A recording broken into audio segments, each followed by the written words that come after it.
racial tensions, all this social unrest is basically leading towards what? Further, more draconian laws being instated, and then what? Ultimately, they're ending with the micro C here, the MOTB. This is 2 Ezra 9:1. He asked me then and said, measure thou the time diligently in itself, and when thou seest part of the signs pass, which I have told thee before, then shalt thou understand that it is the very same time wherein the highest will begin to visit the world which he made. Yeah, it's basically a sign. What we're seeing is a sign of those times. And part of our job is to be watchmen, to watch for those times, to be able to observe and see, okay, this lines up with prophecy. And that's really what we're seeing. We've had social unrest, but then it's what? It's part of the science to let us know we're in that time. And that's something as well. Part of another aspect of it is financial. Another aspect as well is with military conflicts. And then for all these signs, we're seeing them come to pass. We're seeing we're in the midst, which lets us know what? That time's close.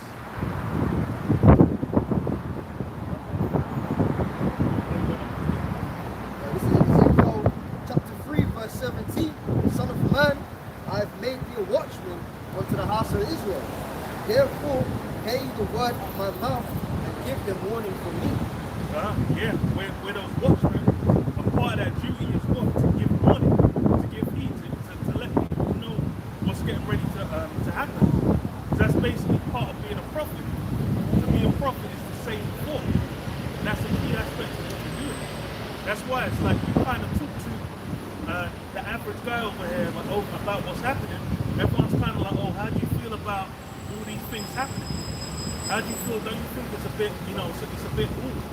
They're a bit tense and on edge. Why? They don't know what these things mean.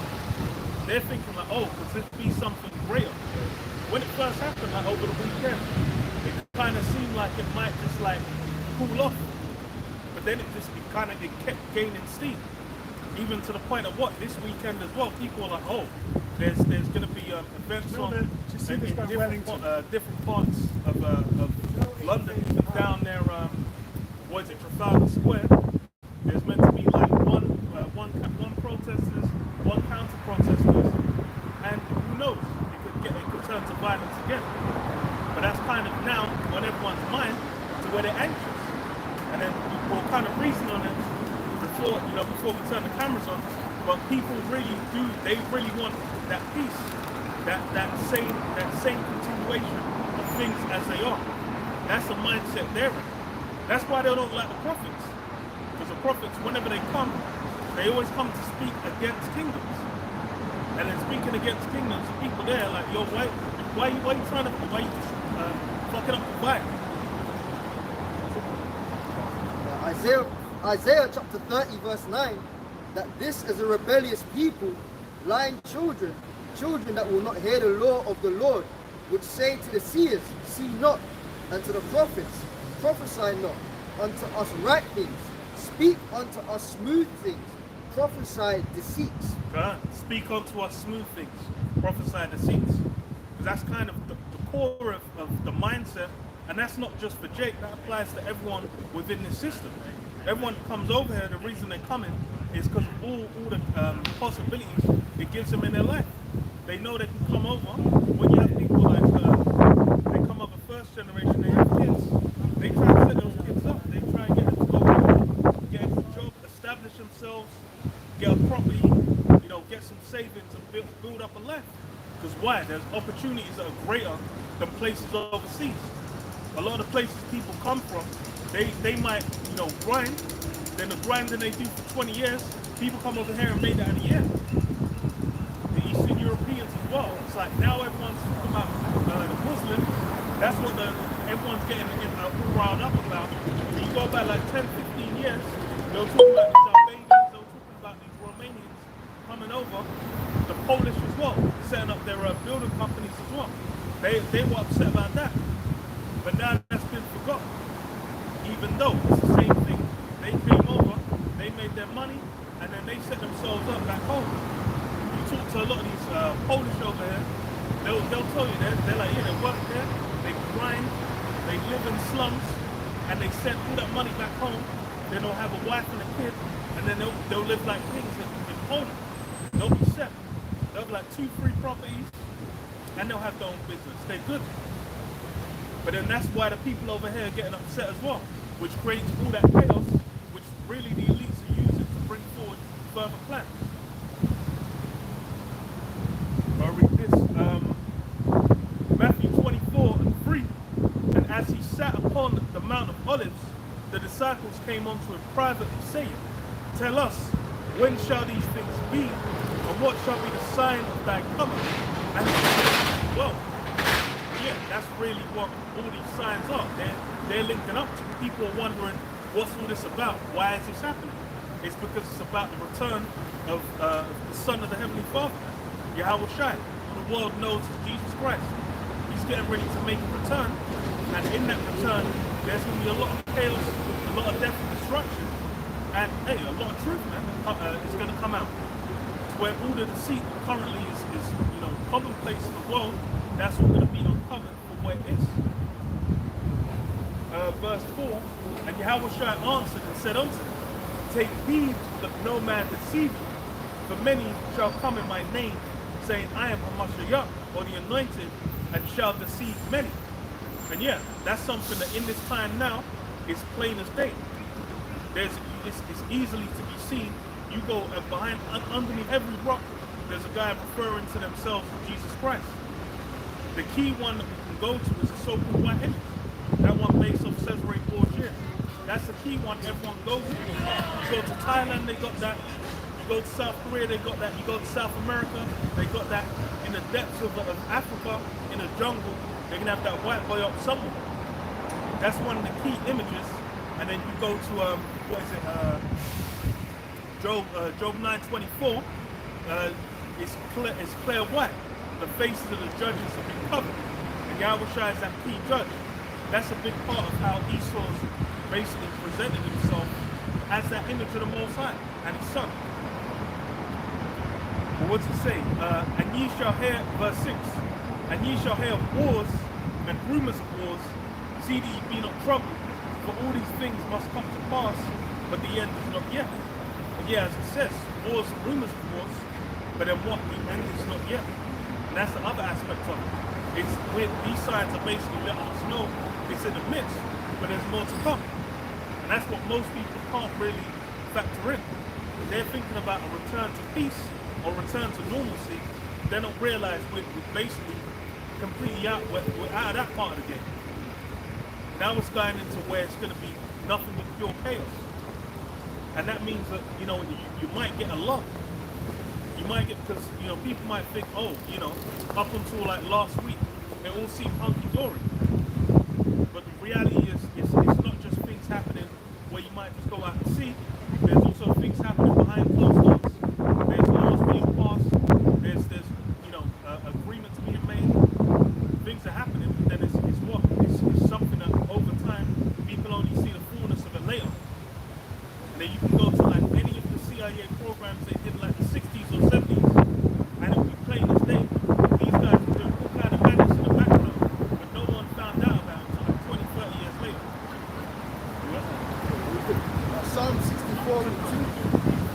Like from the sea of counsel, insurrection.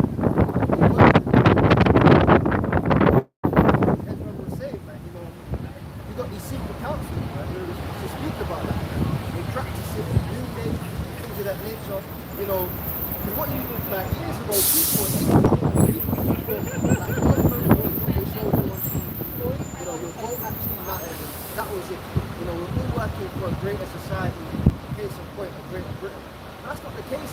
You got higher up elites that are doing things on the left-hand side. And these people, they're speaking to Satan, they're conjuring spirits, they're doing sacrifices, all manner of lewd things, man. And they'll come on your TV, go in the House of Parliament, they've got a suit on, shave their beard, act dignified, and act like it's all glory, but it's not. They've got plans. So the scripture says, hide from the secret counsel of the wicked, because they've been out of the gym. As Paul was saying, that's why the prophets are hated, man. Also by the elite, because we're exposing them. As titles to say, expose the label, uncover, through the people who obviously they're wondering, well, how do we know this? You know what I'm saying? Because they've done so much to hide the shit that they're doing, but their program is being exposed by the spirit of Yahweh Hashem Yahushua. From the insurrection of the workers of iniquity. When you check it, that's what this man does, man. Sin upon sin, repetitive, man. But you can't even be like mad at him because he was created for that. That's his job, isn't it? It's his job. But I was going to say as well, like obviously he's not one of the elites, but you didn't know for that put on the suit after doing some films was actually Edwards. Oh, yeah. Now he's like the latest one that's been revealed, where he seems like a prestigious, upstanding young man, or young, older gentleman, where we see what most people are looking like, oh, he's there reading the news, looking like, wow, this is what dignified, person this is. But then what? The reality comes out. This guy's doing breeze behind closed doors. And that's the thing that, like, part of the veil being lifted off, part of the leg being made bare, like the brother said, is because those truths are coming out. There was a period, if I go back to like the 80s, you try and say, Dale, it's funny, Hollywood's a good example. You had people coming out from the inside, hip-hop as well, Hollywood and hip-hop, like where they'll say, oh, there was, hip-hop, there was all this kind of criminal activities. There's a clip of I can't remember which actress it is, but when she was talking about like Harvey Weinstein, then she said like, okay, I'm gonna get in trouble if I say this, but if Harvey Weinstein invites you up to a private party at his hotel, don't go. And then that was like years before. And then they've got basically, all the acceptance speeches where they'll be picking them up. So it's like it was known, but then they were still giving them all that honor. And that's reality of how these source systems function. It seems like on the surface level, it seems like everything's shiny, glossy, upstanding, but then what's the reality? It's the corporation, we're naming names of people, but it's the corporation that they're under and work, they're in on it. Because now, I don't want to probably say the name of the corporation, but case in point, Hugh Edwards, right? That corporation is now asking him to pay money back. Yeah. It's like, hold on a second, you knew man was on that. So like, you lot were funding these non-criminal criminals, man, with their lewd acts. What's his name? What was it? Jimmy Savile. Jimmy Savile, that only came out after he died. The guy dropped dead, and then suddenly, and there was like, never did the line of witnesses, videos and everything. So these men all knew, but then it was just like, okay, we're gonna throw a bomb out there, be like, oh look, this guy's a monster, he's dead now. But that's a reality. You then go to the whole thing, or examine it, like, what's going on? There's about at least 4 or 5 well-known people from that corporation over the years that's been exposed. Oh, on the side they were into X, Y, Z. Yeah. So what's up with that, man? And that's, Where's the inquiry?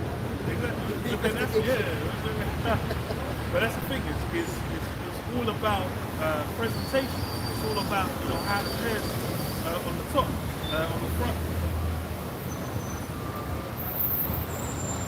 I'll read this, Jeremiah 51 and 6. Flee out of the midst of Babylon and deliver every man his soul. Be not cut off in her iniquity, for this is the time of the Lord Yahweh vengeance. Render unto her a recompense. Babylon has been a golden cup in the Lord Yahweh's hand, and made the earth drunk. The nations are drunk with wine, therefore the nations are mad. And yet, the way everyone functions and conducts himself is underneath that system. And then it's funny as well, because you've had the demographics in like Japan, South Korea, China getting hit by people not having kids. And it's something that the way these whole system functions, the way it's been set up, essentially it's mind that they follow after, that ties into why there is we've had that decline. Where now it's at the level where it's like they're not even able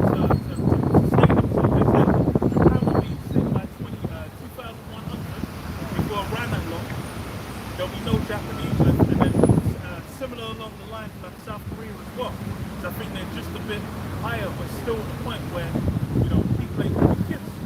And they're trying to even more fucked with bigger numbers. But then they had the one-child policy to where there was like way less women born in that generation of men. So it's all kinds of fuck. But then the reason why people look at how can we fix this, what's addressing it, it's wise. It's that wine. They followed off. They've basically adopted all that feminism, all that LGBT, etc. They accepted all those things and promoting and living by it. They've accepted the capitalist system. But then what's part of the structure of that is that household. And what you need that family household.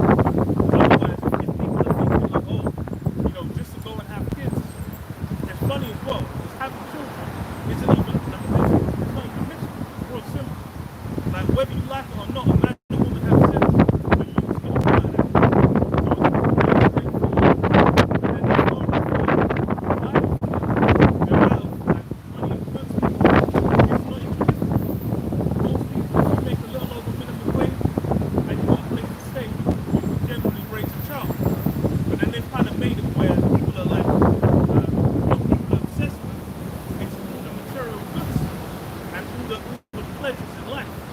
That's what they're thinking. They're thinking, how am I going to go on holiday now? I'm going on holiday 2-3 times a year. How am I going to go on holiday if I've got the youth? This is the confusion that's been put in.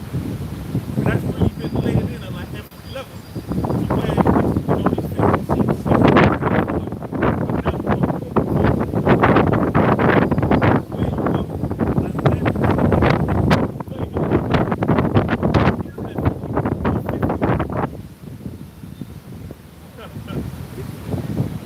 But that's the thing, they accepted the wine.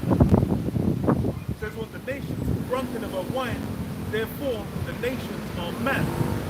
Babylon is suddenly fallen and destroyed. How for her to take balm for her pain, if so be she may be healed. And yeah, that's really what everyone's kind of looking for. They're all looking to like, how can we, bring this, how can we sustain the system?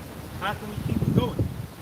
Because that's a big part of what has everyone wrapped with the system as well. It's like Rome, just like you have ancient Rome. People in the Roman system, they were loving life under it. They were enjoying all the goodies they could get, the lifestyle to provide. But then, it's, as with the kingdom, every kingdom has a balance. Every kingdom basically has its time where it's going to rise, then it'll be its apex, then it'll be a fall. Then the next kingdom comes up. And that's how the kings of men have ruled. And now we're at the end of the kingdoms of men. We basically have a kingdom that's been established underneath wickedness. And that's going to be the final kingdom before the kingdom of heaven. But then people are still looking for a way to be like, nah, but we can maintain it. Meanwhile, people don't even want to have kids. Everyone's depressed. You've got 11-year-olds and 12-year-olds on social media depressed, talking about killing themselves. Like, what the fuck's going on? That age life. That life just started out. No. You're at 12. Yeah, Thinking about ending it. yeah. What's going on? Like, you ain't even experienced or seen anything, but then you're already just like depressed. It's the book of Daniel, chapter 4, verse 17. This matter is by the decree of the watchers and the command by the word of the Holy Ones, to the intent that the living may know that the Most High ruleth in the kingdom of men, and giveth it to whomsoever he will, and setteth up over it the basis of men. So, that's pretty much it. Like, kingdoms and nations that rule, they don't even get into rulership of their own back. It's the Lord that has them. And likewise, with their demise of food, it's the Lord that takes them out. Because what kingdom wants to come out of power? Like, no kingdom in their right mind sets a date and say, we're going to pass the baton to this other. Like, everyone wants to rule forever. But history has clearly shown us that every kingdom rules forever. Why? Because the Most High has a set time for each kingdom to rule. That's in Daniel with the establishment of that man. And right now the Lord is giving it onto the basis of that. These Edomites are back for the second leg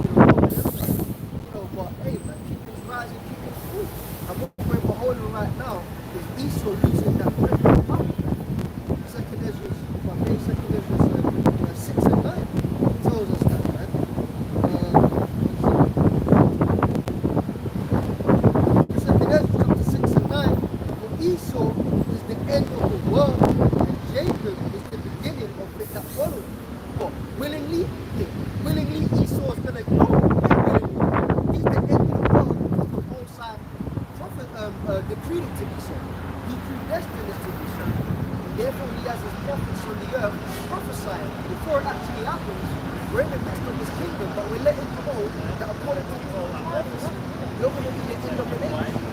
So what's next? And Jacob is the beginning of the technology. That's the other part that hurts as well. When you go to what is it? Revelation 11. These nations, they was glad. They rejoiced when Jake was taken down. They made merry. So they're being like, these guys are seeing like, wait, hold on, these guys were roused up. These guys were of no renown whatsoever. They were completely unremarkable. But now they've been roused up.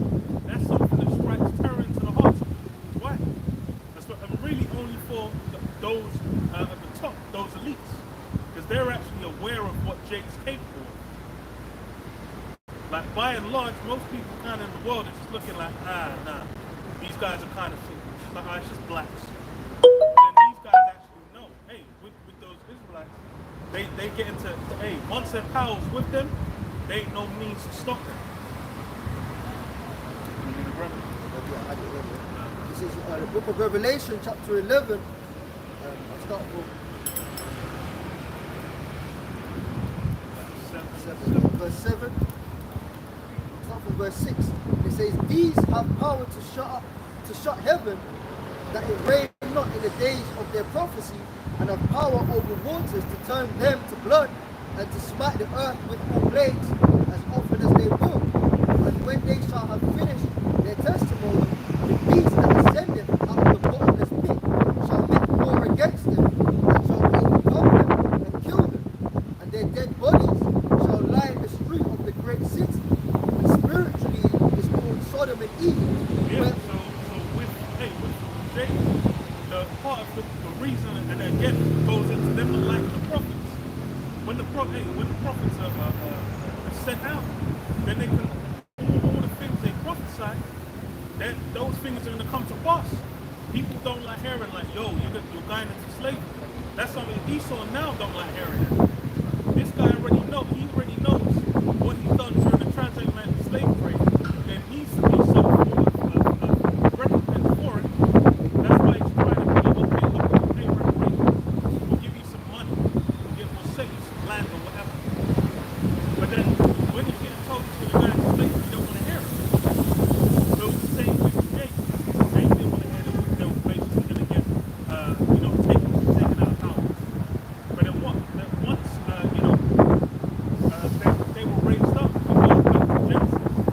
The blessing Esau was given the sword. That's the means by which people take the throne. Then he used it, and then what? Once he came back in power, that second leg of Roman Empire, then what?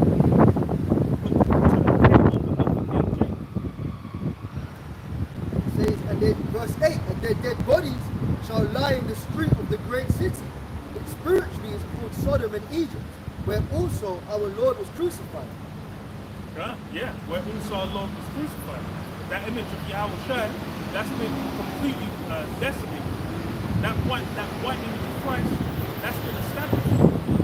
It's ironic as well. So any form of media now, when they're kind of doing like any presentation of who the world is Jesus Christ, it's going to be that same white image that was established. And like this will be something you can be watching, something made in Japan, something made in South America, something made in Africa. You're going to have that same image. A good example, even when they do Black Friday, that one is like they wear the same outfit and they always have on that season. And then it's like even people have the beard on the side, but you know what, it makes them up that white image. Because then it's like if you go to the scriptures, then you have the white woolly beard, white woolly hair, white woolly beard, the red eyes.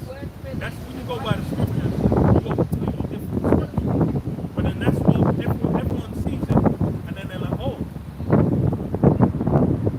And then even with what's his name as well?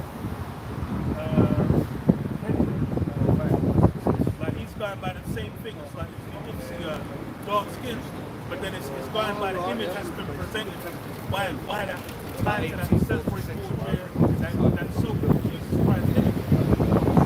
But then what? That's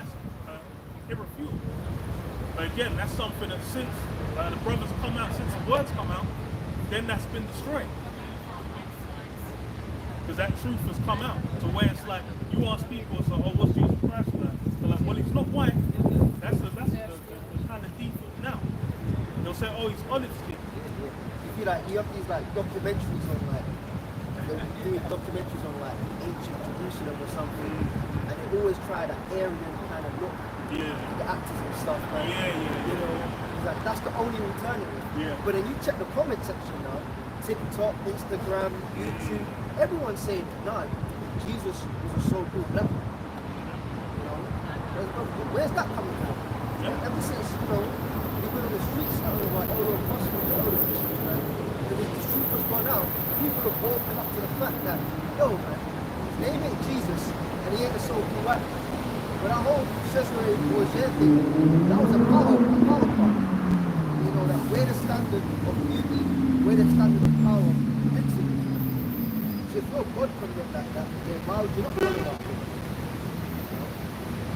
And it was set over these nations as well, especially if you go to South America, the Northern Kingdom, they've been completely broken by that. That man ever what the Caesar on the Mount, man. That guy just out there with his arms out, just destroying them. You know, meanwhile the favelas beneath there, these guys are 11 years old, murdering each other. But then, you know, that's really what all it has to offer. Definitely destruction.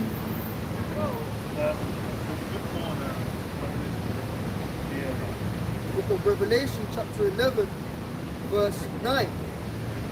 And they of the people and kindreds and tongues and nations shall see their dead bodies 3 days and a half, and shall not suffer their dead bodies to be put in graves. Yeah, so basically just left it as is. They watched. And then what as well? It says, and they that dwell upon the earth shall rejoice over them, and make merry, and shall send gifts one to another, because these two prophets tormented them that dwell on the earth. Yeah, that's it. These guys, all these different nations, they celebrate, they make merry. That's why you go into the scriptures, you go into through the Old Testament, the relationships between Israel and these different nations were nothing but contentious. All these different nations, they basically sat down, they understood, like, yo, they didn't want Jake to have power over them. And they would do everything in their power. There's, what is it, in Judith 5, I believe, where you have like the sons of Ammon, or it's either the sons of Moab asking the sons of Ammon, like, yo, how can we take these guys down? And they said, well, when they're with their power, then there's no, you can't even try and do anything to them. But then what? As soon as they break those laws, then it's like that. They take them down. And that's the thing. It's with how this world's been set up. Keep Jason that destroyed state. When you look at this whole, where did this black culture even come from? That thing is completely brand new. You had the post-slave kind of culture with Jason, but then bringing from the 80s with like crack and whatnot, they would have this whole new black culture, which is on complete ignorance, complete self-destruction. And that's something that's like, it's self-maintaining, and it's incentivized with money as well. What's everyone thinking about? Getting a record deal, entertainment deal. Trying, and now the new one is getting TikTok famous, Instagram famous, YouTube famous. And then a big part of that is what? Is being a clown, being a minstrel. It's like the modern day make. You look at a lot of these young people online on social media trying to be entertainers. There's no kind of class or anything to it. They're just like dancing monkeys. And because there's money attached to it, they're just looking like, well, it's a plus. But then that's all in the mindset of this current world. It says in verse 11, Revelation chapter 11, verse 11, and after 3 days and a half, the spirit of life from the Most High entered into them, and they stood upon their feet, and great fear fell upon them which saw them. God, great fear fell upon them and saw them. Because why? They're being back in that spirit, back in the mindset of knowing who they are. Then they, like Jake, they achieve all that they achieve. you can just go back into into the book of Joshua, into the book of Judges. It's like military conquest wise, capabilities wise, when Israel's in their right mind, there's no one who can even test them. You go to King Solomon as well. Then you see when the Most High gives you wisdom, that's something where like all the nations round about had to marvel and just be like, yo, this guy's on another level. And these are the things that these nations are inferior. But why? It's imagine. Like it's you would think, you know, being a Jake, being so black or whatever, then it's something of a very little part like in the world. Yet so many people, everyone always goes to like sports and entertainment, but then even in government positions, in military positions, in all kinds of other aspects, then you still have Jake excelling. You know, why is it people are so worried?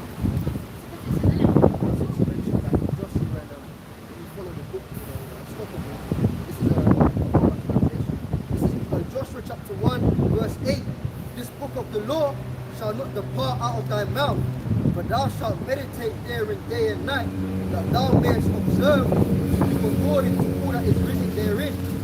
Then thou shalt make thy way prosperous, and then thou shalt have good success. What we're saying, when we're connected to our power, and we're doing what's required of us, man, nothing but prosperity and good success comes our way.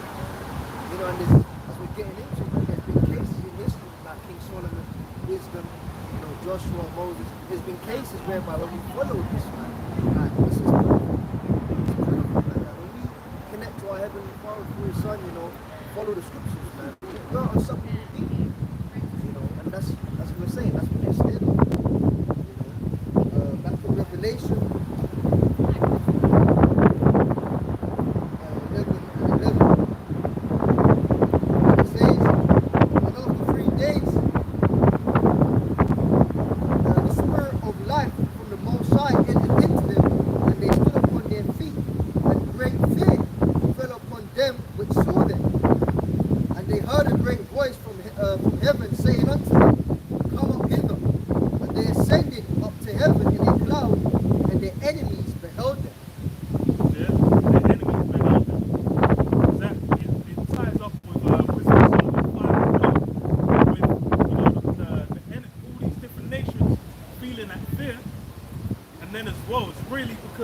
They know it's the mindset that Jake's going back to, and the capability that Jake's going back to.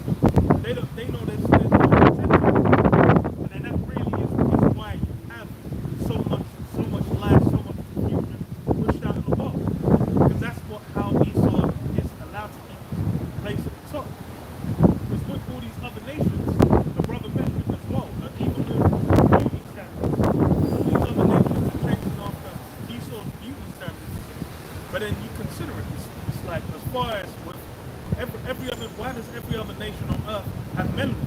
He's really the one that's accepted. Everyone's like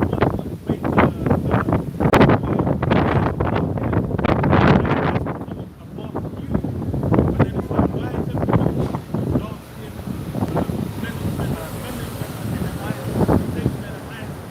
pigmentation in their hair as well?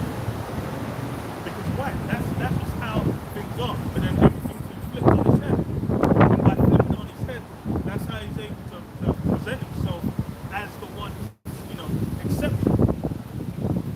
But then that's the thing. Because once that all flips back, then that's why you get, Isaiah 15, where all these nations are going to narrowly look upon thee and say, what, is this the man?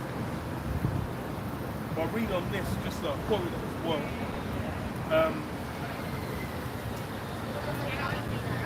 So Judah 5 and 2, it says, wherewith he was very angry, and called all the princes of Moab, and the captains of Ammon, and all the governors of the sea coast. And he said unto them, tell me now, ye sons of Canaan, who this people is that dwelleth in the hill country, and what are the cities that they inhabit, and what is the multitude of their army, and wherein is their power and strength, and what king is set over them or captain of their army? And why have they determined not to come and meet me more than all the inhabitants of the west? Then said Achio, the captain of the sons of Ammon. So, when you go to the ancient biblical maps, you'll see like Ammon and Moab, those are two of the neighbors of the Israelites. So they would have been seen in the big countries, and basically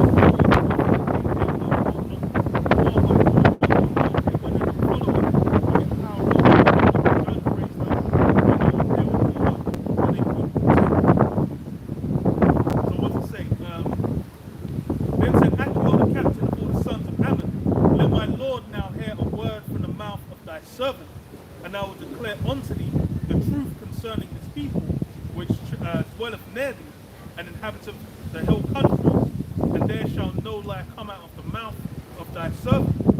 This people are descended of the Chaldeans, and they sojourned heretofore in Mesopotamia, because they would not follow the gods of their fathers, which were in the land of Chaldea. That's going back to Abraham. When he left the Chaldees.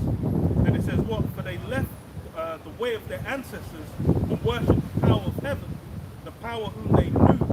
So they cast them out from the face of their gods, and they fled into Mesopotamia and sojourned there many days. Then their power commanded them to depart from the place where they sojourned and go into the land of Canaan, where they dwelt and were increased with gold and silver and with very much cattle. But when a famine covered all the land of Canaan, they went into Egypt and sojourned there while they were nourished. Now imagine, these guys know the full scope history, and then as well, and then what's the key aspect of them knowing that is how to weaponize it against Jacob. And then you thinking today, why does it even have the current black silver blacks, where as far as the history goes back to, you're hitting slavery, and that's about it. Or you're back in Africa swinging on trees. That's all you can know. The reason why it's general knowledge, knowing all your Israelites, when you go back to this, is because it can be used against them. They can basically keep stumbling blocks in front of Israel in general, and then they're going to be unaware of even the context. Imagine these heathen know in detail. So man having counts with how they can even sense. This is a war count. It's like you're watching 300 or you're watching Troy, then man are in the tent, and the leaders of the military, then man's coming through with the full history and scope to then break down, okay, so we're going to defeat these guys. It says what, and then when the famine covered the land of Canaan, they went out down into Egypt and sojourned there, while they were nourished and became there a great multitude. So the blood of their nation, therefore the king of Egypt rose up against them, and dealt with them, and made them slaves. Then they cried unto their power, and he smote the land of Egypt with the Egyptians cast them out of their sight. And the power dried the Red Sea before them, and brought them to Mount Sinai, and Kadesh Barnea, and passed forth all that dwelt in the wilderness. So they dwelt in the land of the Amorites, and they destroyed by their strength all of them of Esabon, and passing over Jordan, they possessed all the hill country. So they even know the different nations that they contended with, and how they took them out. And this is the thing, is like you go into Esau's history, for example, you're going to find the full list. It's like if you go into the history of the UK, of England, you're going to be able to go back, hundreds of thousands of years and be like, okay, so this is what the Romans set up when the Romans were here, then the Anglo-Saxons came, then the Normans came, all these details, and then you wonder why is it that when you go to Jake, they're just like, oh, you guys are just blacks. It's like you've got like a few of those post-slavery Jakes, or you got one or two, you got some Solomon Norfolk, or Martin Luther King. Then after that, it's just like, yeah, we don't know. They just, blacks. That's why even the kingdoms that were established on the West Coast, they don't even talk about those. Those are something I didn't really care about those until coming into this. I remember it's like I went over to Ghana back in the world, and then we went to the forts where they were selling slaves from, all getting told us, yeah, you know, you had this different, you had the Portuguese up in here, you had the Belgians up in here, they set this up, they used to have Suzuki. Like, you get the history of that, but then, okay, what comes before? You're not getting it. Because why? That wisdom, that knowledge, it basically can free you. And you shall know the truth, and the truth shall make you free. Knowing that you're an Israelite alone, that's something to be like, yo, so, but really it's understanding the person. That's a big aspect of why, you know, we encountering so many difficult expressions. The reason we're on the boat, the reason we're the last high, first fire, the reason we have all these issues is tied back to the law, tied back to breaking the law.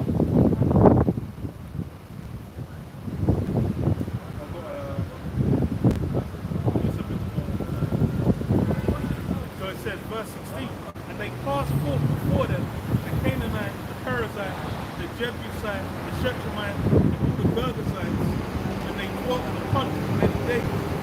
And whilst they sinned not before their power, they prospered, because the power that hateth iniquity was with them.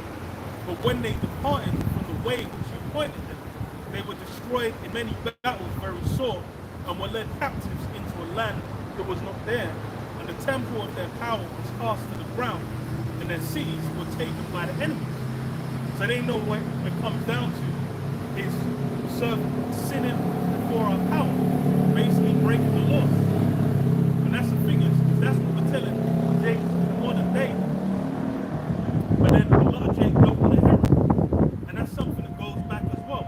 You go back to the Greeks, you go back to the Medo-Persians, the Romans, all these empires. You always had Jakes that didn't want to get with the program. You always had Jakes where they had issues and contentions with following the law. But then that all feeds into why Jake can be taken over. And then now as well, why Jake is no longer going to sin again.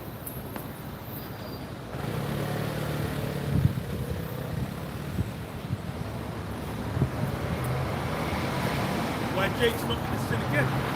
You go into Lamentations 4 and 21.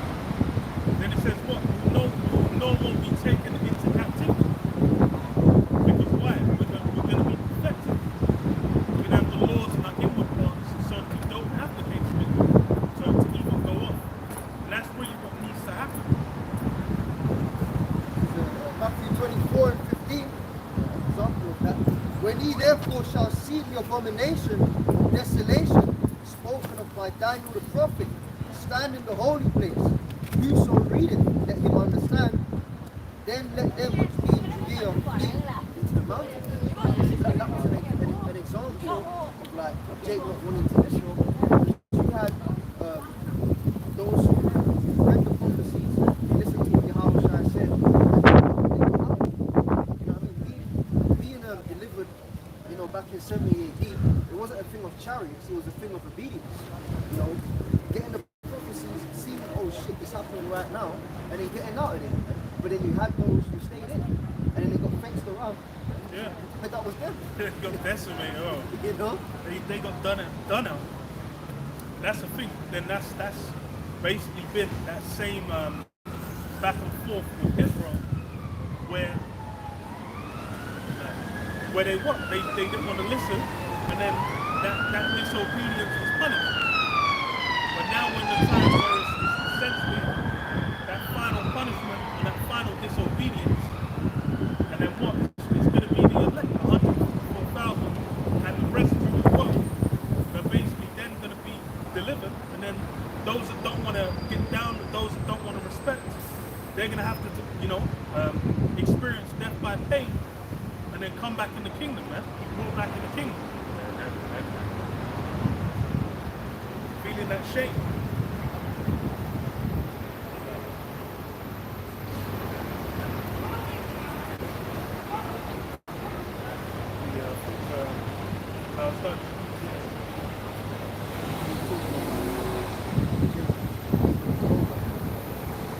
Ezekiel chapter 37, and I'll start from verse 1. And it says, the hand of the Lord was upon me, and carried me out in the spirit of the Lord, and set me down in the midst of the valley which was full of bones, and caused me to pass by them round about. And behold, they were very many in the open valley, and lo, they were very dry. Very, very dry. And that's, you look at Jake nowadays, they're all kinds of dry, man. These look like Jacob, it's all forms of madness.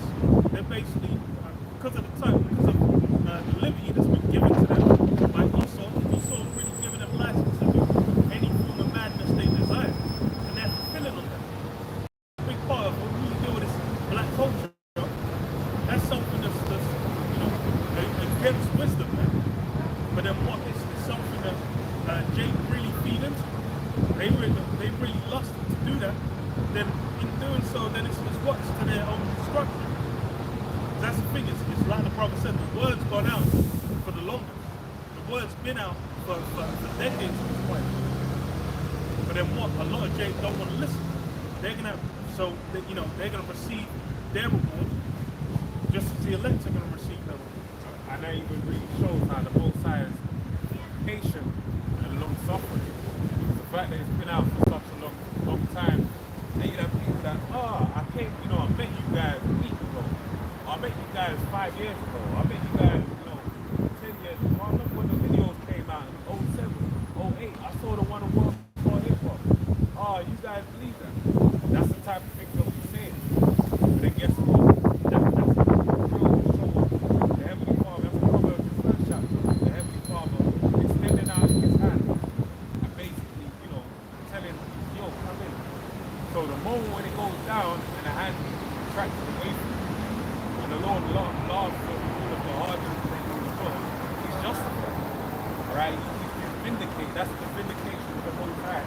And guess what? In him getting that vindication, we will get that vindication. Because I watched one documentary about a chemical Drake shit. I was like, what last documentary? I watched it in part.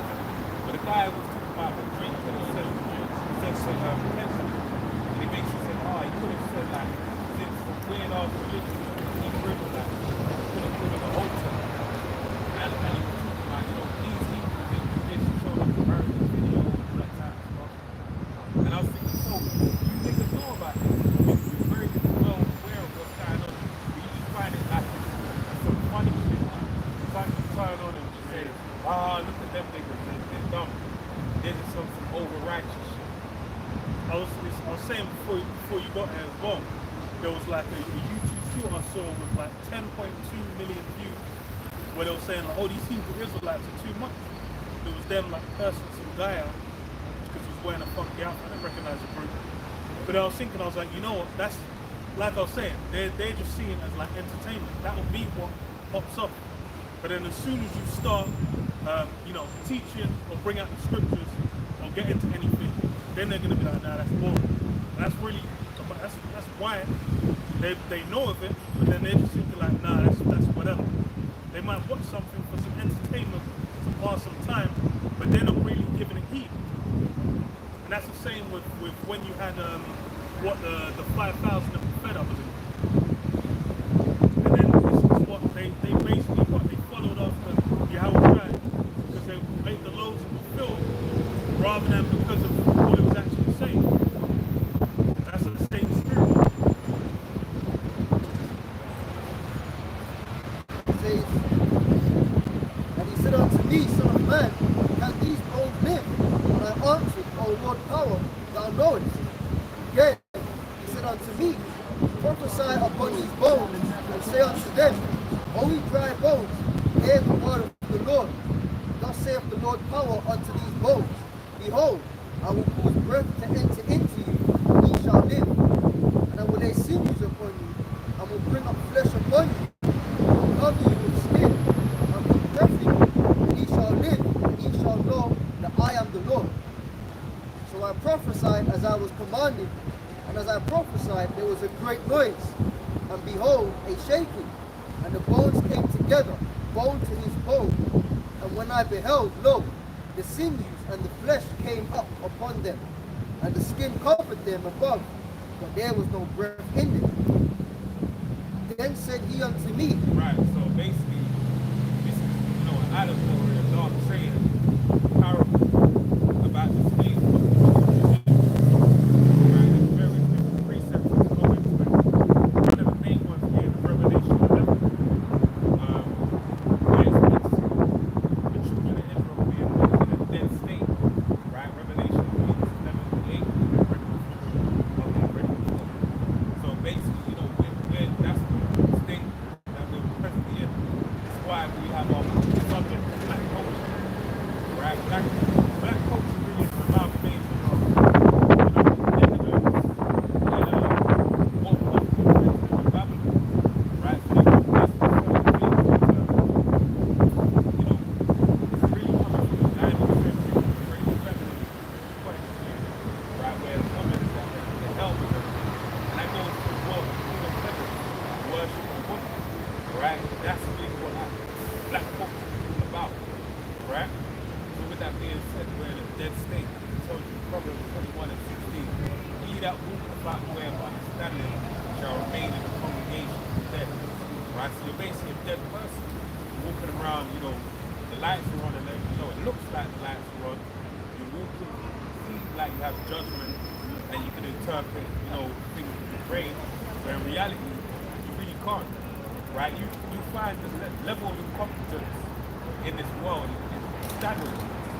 People just listen to art, to say their point, rather than actually listen with some understanding in terms of input and adjust research. And that's what our culture is really about. Being a Hebrew Israelite, a son of the Heavenly Father, right, is about you having wisdom, knowledge, and understanding. Right? And where's that found? It's found in the Holy Bible, the good book, right? The commandments that the Heavenly Father gave us that bound us by a covenant that He set between us and Him, right? That's why right now our people are in we're in a fucked up state of being. Because we're subject to the curses in the book of Deuteronomy 28, right? And that's when we're talking about the valley of dry bones. The valley is a low place, right? What's your command? Psalm 23, sorry. Alright? Know that shadow of death. Yeah, shadow of death. That's basically where we're at. Speaking about America. Right? This is where them curses are being, overtaken us and have a stronghold over us. You got something about that? Yeah. Psalm 23. You can break it down. Psalm 23 and 1. The Lord is my shepherd, I shall not want. What the shepherds do, they guard and look after the sheep. That's what we say. It's like you had the autonomy of like a body, but no light in it. Yeah. Because really and truly, our people have lost the way to follow.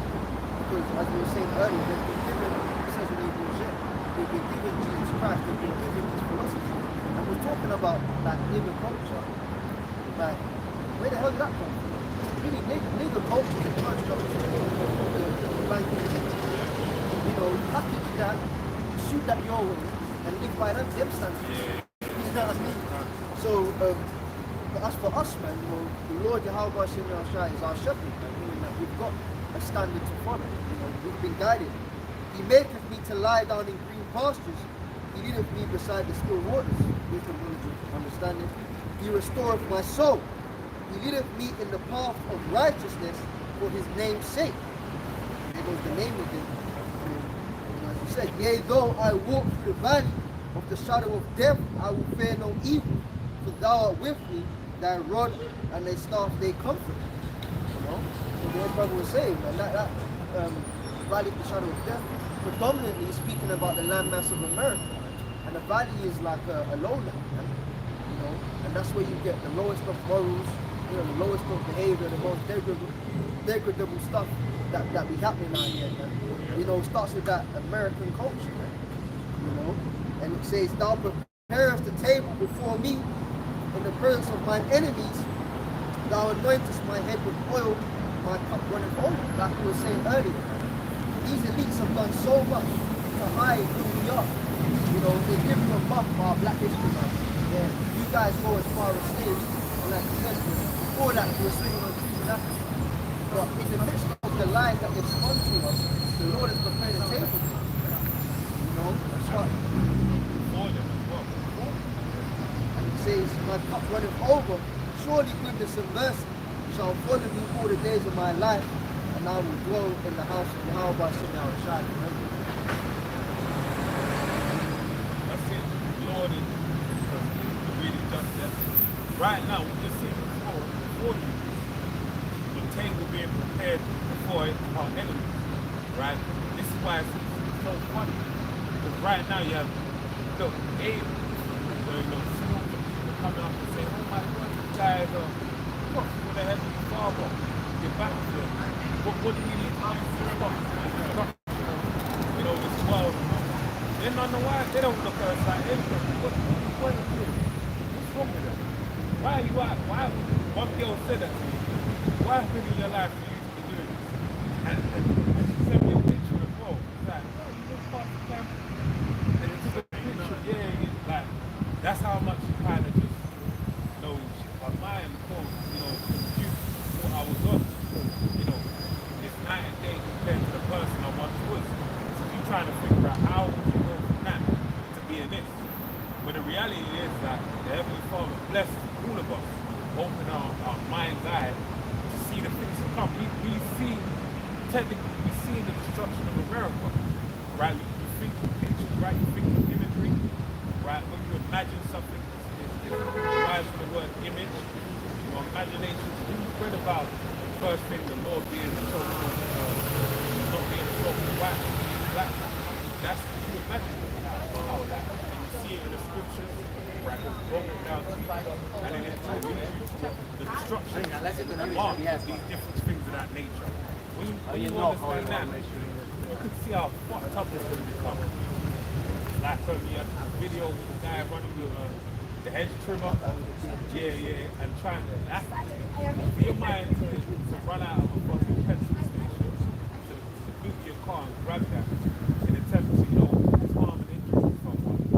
Like, that's some real, you've gone somewhere. Yeah, like, that's some dormant hatred. And the Heavenly Father stirring up the spirits. It tells you in the book of Matthew, it says, the love of many shall wax cold. And that's what we're seeing right now. We're seeing it progressively wax, get worse and worse. Right? But the Heavenly Father is wearing down the spirits of his people.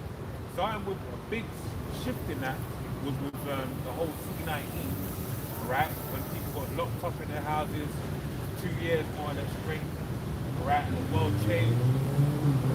Now there was a sense of urgency. And then a lot of them, they said with that, there was like, that's where you got huge spike in people with like mental issues. Yeah. All that mental health went out the window. And then you kind of see that reflected in social media to where everything's kind of just hit a new peak. Because it was after that people out there licking toilet seats, going into shops, licking the ice cream, putting it back, doing all kinds of degenerate things, doing all kinds of madness. And that's become, it's hit the point where those things are normal. People going out and doing outlandish things just for attention, that's become a standard. And that's the gradual shift as well, where things that at one point seemed like extreme or kind of out of pocket, now have just hit a normal. And then everyone just kind of accepted it, so where's the next thing? Because even with, it's the same with like 2020, with all the riots that happened.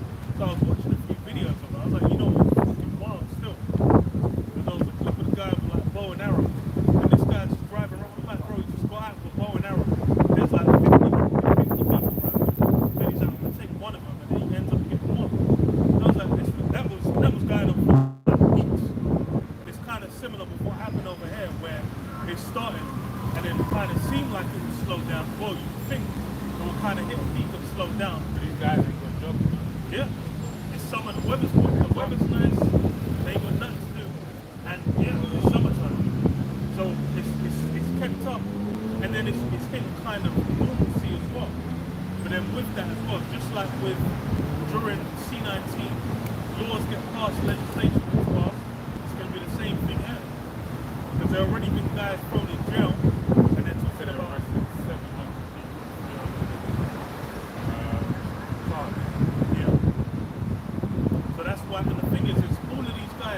on social media, their whole face is there whilst they're doing these things. So it's like they've got like them guys are just they might plead not guilty, but they're done. Not really. Because I was thinking about that because like I work in one of them environments where it's like the good old glory, you know, the good old boys and that. Them lot, they know amongst each other that listen, fuck with each other. Whatever you need, if I hear you did some fucked up shit, I'm coming out. So it's like, you know, for some people, you know, some people they galvanize and so yeah, make them lose their job. Yeah, the company might say something like that. I don't even mean like I mean just legal, like as far as sentence.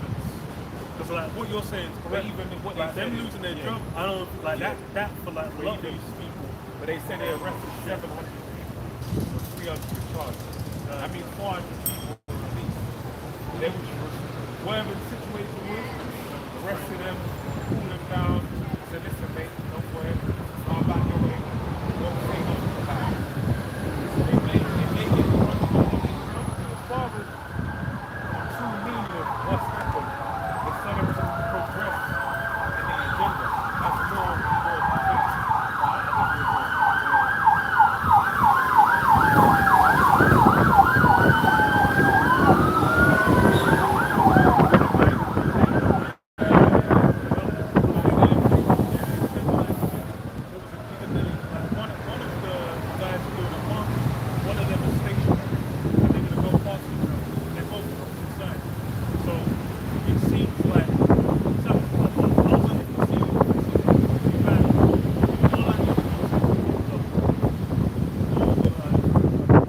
Ecclesiasticus chapter 39, verse 28. There be spirits that are created for vengeance, which in their fury lay on sore strokes. In the time of destruction they pour out their force and appease the wrath of him that made them. Those sore strokes, man. That's really that you know that destruction being hit through this chaos. These things are still in the midst. Their spirits are basically upon people. That's why it's like some of these people might have just been like they might have gone out and just thought I'm just gonna go buy a beer. Then next thing you know, he's smashing some shit up. That guy just had a spirit for him. And that's the thing is, it's like even with I kind of went over here, it was like it was a push one way, then there was a back and forth between it, and then really it's kind of been a lot of it is like on social media saying on home, you know the way they're policing this is showing favoritism to one side or to the other, which then like the brother said just makes me think legislation. They're going to legislate like, oh, if someone's doing X, Y, Z, we've got the power to do this, and that's kind of where all these things are looking to us. You want to go back to No. I've got Wisdom of Solomon 5:1 said, then said the righteous, then shall the righteous man stand in great boldness before the face of such as have afflicted him.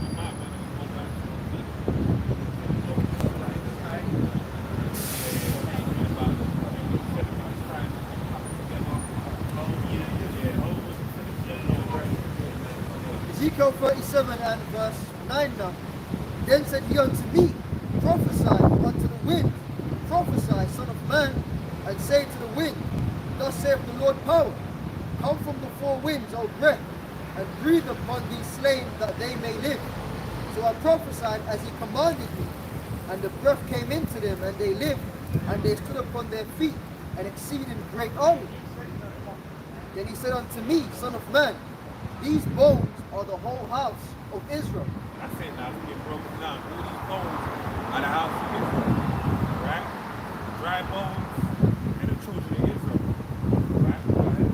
Behold, they say, our bones are dry, and our hope is lost. We are cut off from our works.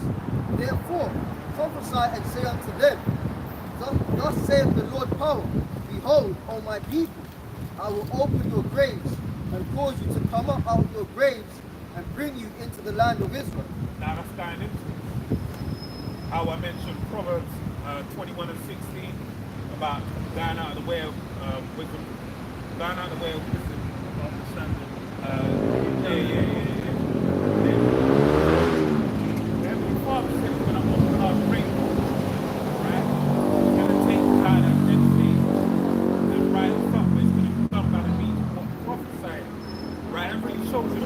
what we're doing. This isn't, it's a spiritual thing. This isn't something where, okay, I'll give you 100,000 and your life changes. Now you live in, you get some more rollers, you get certain things, and then we see you 6 months later, all that brother is a multi-millionaire. No, we're doing multi-millionaire spirit of Yahweh Barshem Shai, Barshem Al-Qadah. We're doing it in the spirit of we are instruments to make, or vessels to pass on the spirit of life to the children of Israel, for them to come to life and be one awakening with their Heavenly Father. That's the job, right? And don't look great to the naked eye, all right? But to the spiritual eye, they really understand that. Oh, we're waking up to who we are. That's why you see with these things, the riots and all that. That's how many the videos kind of annoy me when I see people. You racist don't understand that. I see guys doing freestyles and saying, oh yeah, you don't see it. No, you don't get. You are hard, hard. Your head is hard at understanding the idea of there's a difference. They'll never like you. They never have, they never will. Right? That's just how it is. And you can't get your head around that. Right? And things like this, the momentum's up. Once it kind of dies down again, you're gonna feel like, yeah, it's over. Then it pops up again. Oh, big 2028, this shit's still happening. It happened back then. When did it switch you so big back then? No. They showed you how they felt. You spoke your heart and tried to say, listen, the same. Right? You don't see it the same as you should. And then it died down. They didn't say, oh yeah, we're gonna do this, we're gonna do that. They just did honestly. So you lot, when we have this wisdom and understanding, you can't see the way someone's mind is working, the spirit is working, their mind.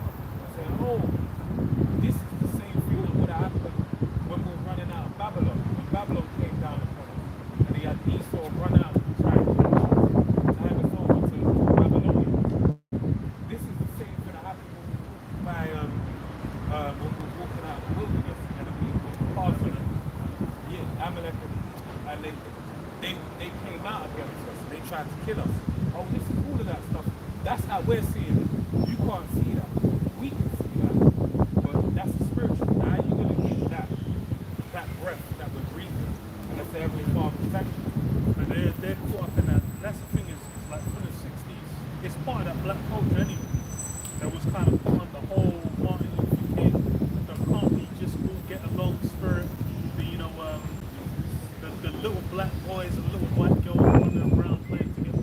Like that whole spirit was what this is. Like you mentioned it, the whole, oh no, we're equal people, like fighting for equality. That's something that, like, imagine the Olympics are going on. The whole foundation of the Olympics is probably who's more unequal than someone else. You have an order of intelligence system of who's the best, who's slightly less good, all the way down to the worst. Just to stop him on that.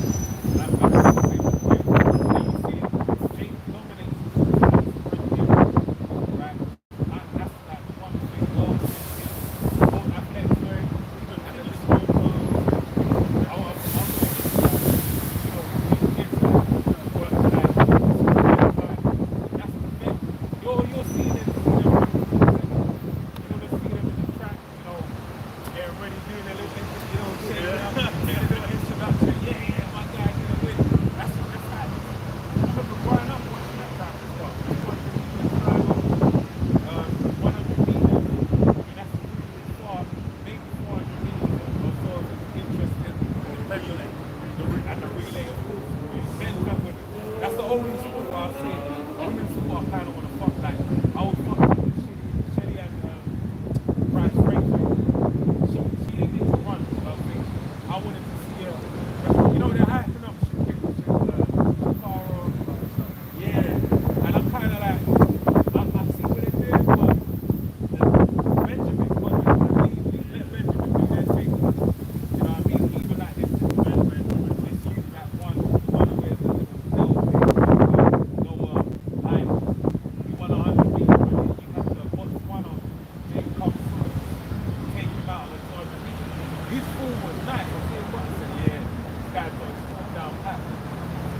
But you get, but then Jacob, there's no way Esau was circumvented that from Jacob. Now things like gymnastics on miles, but then there's certain things like rowing. Rowing is attached to what?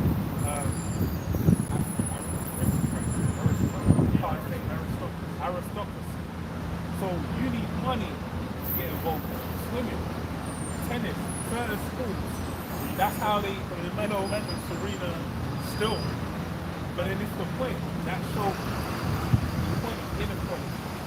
Whether it's skill or by the pocket, that's going to be on display. So, it's no equality shit. People don't reach.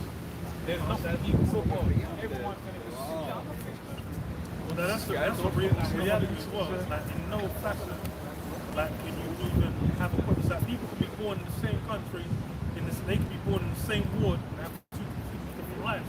You can have twins, and that's the thing they've done. They've done studies on twins where they'll have them, like, kind of track them from birth up to like 30, 40 years old. And the difference is you're still going to have differences. You're not just going to get the same person. And I'll be damned if one of you niggas come up in the kingdom and say, so we equal, man. Hell, saying out about Esau, man. But that's how the elites look. That's how, because honestly, it's like the way, that's the thing with yours. They've succeeded in destroying Jake. The way the majority of Jake go on. Like, bro, I don't want to be around these guys. And I know they're Israelites. Like, I don't want to interact with these guys. But then it's like, imagine these guys are the elite. These guys are often castles, like, rubbing shoulders with people on a completely different lifestyle spectrum.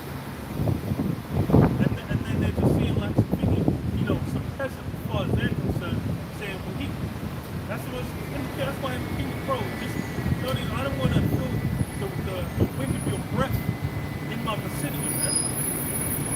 I've been around them, been around the higher ranks in Edomite. I don't want to be around Egypt, far as probably wild conversation. I don't want to be around them. But I don't want to be around you niggas too competitive. I want to be around my own. Ezekiel 37 and verse 13. And ye shall know that I am the Lord Jehovah Hashem Yahushai, when I have opened the graves, O my people, and brought you up out of the graves. Right, you up out of the graves. And shall put my spirit in you, and ye shall live, and I shall place you in your own land. Then shall you know that I, the Lord Jehovah Hashem Yahushai, have spoken and performed it, saith the Lord. Right. So the Heavenly Father unleashed the Spirit as a gun. Really, when you deal with it, it goes back to Yahushai. Well, John the Baptist came and, made the way for the Lord to come. The Lord came and he basically made the way for the Holy Spirit. The Holy Spirit is now, starting with the apostles. Back then, it made it to God. And it was a time where faith disappeared. We were put into a grave that we couldn't really fucking imagine. Right? The fact that being Israelite is just so no one knows that Israel exists. And what happened? The Heavenly Father now opened up Praise God, have a vision. The same way it is 2,000 years ago to come back around again. Right? Have a vision. Put the purpose of the Spirit forth, and then send them waking up and grow. Right?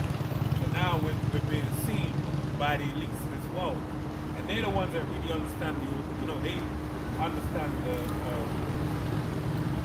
severity of these circumstances. They know that shit, when this happened last time, this is when the kingdom is done. Anytime these prophets start coming forward, that's a signal, a sign of the end of nothing. Go ahead. Yeah. Anything you want to say, jump in at any time. Wisdom of Solomon 5:1. Then shall the righteous man stand in great boldness before the face of such as have afflicted him and made no account of his labor. Yeah, that's the basis as well of how Jacob really was treated out. Because going into it before, more or less the way everything's been set up, these regions know that keeping Jake in the destroyed state is in their best interest. They know the full history of how Jake got where they are.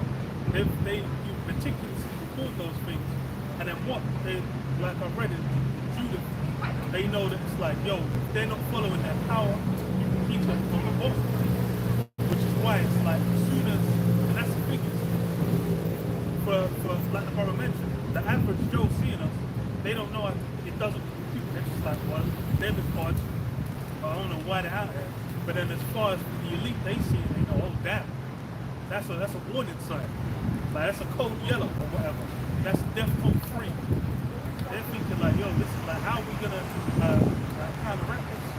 And that's why they have like little guys that they'll pay off, they'll push guys out there just to try and subvert certain things, But then with this work, it's Melio said it. Like if this work, yeah, then it's up to norm. But if it's been established by how much in my then what do? You can't come against it unless you be found to be fight against every foe. Acts 5 and 27. After this man rose up Judas of Galilee in the days of the taxing and drew away much people after him. He also perished, and all, even as many obeyed him, were dispersed. And now I say unto you, refrain from these men and let them alone. But if this counsel or this work be of men, it will come to naught. Everyone will say, like, if this was of men, it would have been shut down. And again, we've got historical cases where some black people, and if we get into the nitty-gritty of it, they'll fund the but at face value, we've had people of the so-called black community that have tried to rise up and do a thing, and then Esau just smacks it down. But why is that? Because it wasn't of their own, it was of their own initiative. But it says, well, if this counsel or this work of men will come to God, but if it be of the Most High, ye cannot overthrow it, lest haply ye be found even to fight against the Most High. That's what this way, if it's of the Most High, which this is of the Most High, you can't overthrow it. And the other brother was saying, that's why we had Rabbi Givens, and then pure chain on down to our elder apostles, the elder bishop, elders, the brothers on now. From then till now, this has only been growing stronger. But why? Because it's a council that's of the Most High. It's gone from just being in America. It's gone global. Like literally, as the internet dispersed, then it's the word's gone out. And then imagine it's like the way smartphones popped off, then it's like the word of really it's just out there. And it's something that can't even be something. That's something with the internet in general. The internet is one of those things. It's like as soon as it kind of came out, it just loosened a bunch of information to where you can't even try and bring that information back. Or what's that saying? They say like the internet, or it's like it's just a general term. Like you can't win against the internet, whatever. You can't. Yeah, I think I know what you mean. I don't know. Like if you want to fight, it's kind of like no. Yeah, the internet. Someone will always know like a piece of information. Not even like something. It's more like it's more of a topic. So even if one girl said something, I know the girl, but you know her. I don't know if you know her. From my end, she was on one of these podcasts and said something crazy. And she was on Shade World. And everyone was ripping into her. I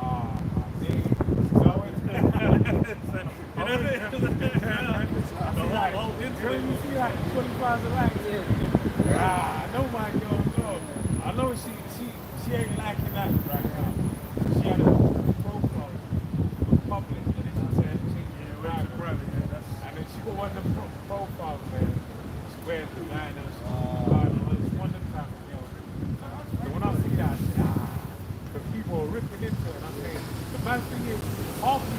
never say, she won the road girls, half these girls would never say it to her face. She's putting her hair back, taking her eyelashes out, Vaseline coming on, earrings coming on, and she's swinging. But because it's the internet, it's a power you can't, contain. It's just gonna overpower you and just make you like, wow, I can't even fight this. Good one, the internet.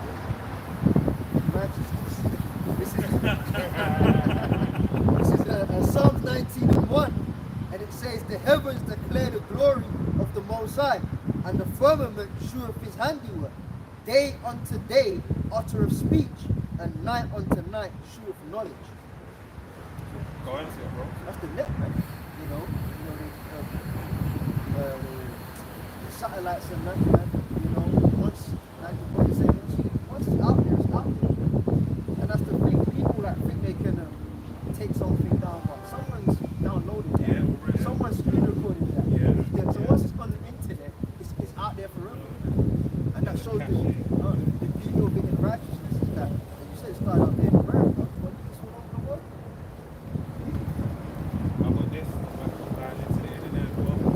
Romans 10:14. How then shall they call on him in whom they have not believed? And how shall they believe in him of whom they have not heard? And how shall they hear without a preacher? And how shall they preach except they be sent? As it is written, how beautiful are the feet of them that preach the gospel of peace and bring glad tidings of things. For they have not all obeyed the gospel. But they say, Lord, who has believed our report? Alright? And that's the thing, you have it. It's really a rhetorical question of the elect of the believer. Right? That's really the point. Verse 17 and 18. So then faith cometh by hearing, and hearing by the word of the Most High. But I say, have they not heard? Yes, verily, their sound went into all the earth, and their words unto the ends of the world. So that's been done via the internet. Right? Like I mentioned aforetime, that basically that shows a great level of mercy and long suffering by the Heavenly Father, and the fact that this thing has been made circuits around the world. So by word, circuits that seem. Now I went to me the other day, I had a guy, okay, you guys, I remember it because brother spoke to so many people over the years that you can't even remember. They remember that you made a step to change your life, right? But guess what? They heard it that much time, and after that, the man, some consciously change in their life. Maybe not, right? Maybe they've been, when the time is right, the Heavenly Father will call them and they'll think, or not, right? And they'll be, the fact that they've heard it will condemn them in the spirit. I mean, bring judgment from upon them. But the point is, the internet is not the heavy lifting, all right? It's put the word out there where it's going to, circles around the earth, all right? Let me read this as well. Same thing goes for these. We ready to look at Acts, the 5th chapter. Romans 13:1. That every soul is subject to the higher power. There is no power above the Most High. The powers that be are ordained of the Most High. Whosoever therefore resisteth the power, resisteth the ordinances of the Most High. And they that resist shall receive them to themselves damnation. Alright? So the Heavenly Father is the grand power, grand master of everything that pertains to this earth. And if someone has a power, someone's in the power seat, someone has control over the earth, the Heavenly Father ordained them. And right now, Job 9:24 give you the earth is given into the hands of the wicked. Right? It's been given. The Heavenly Father, he has an old hymn you may have sung in primary school. He's got the whole world in his hands. He has the whole world in his hands, and he decides whether you're gonna have it or he's gonna have it, and he gives it to whoever he pleases. But he gives it to them with an agenda in mind, a reason in mind. So right now it's been given into the hands of the wicked.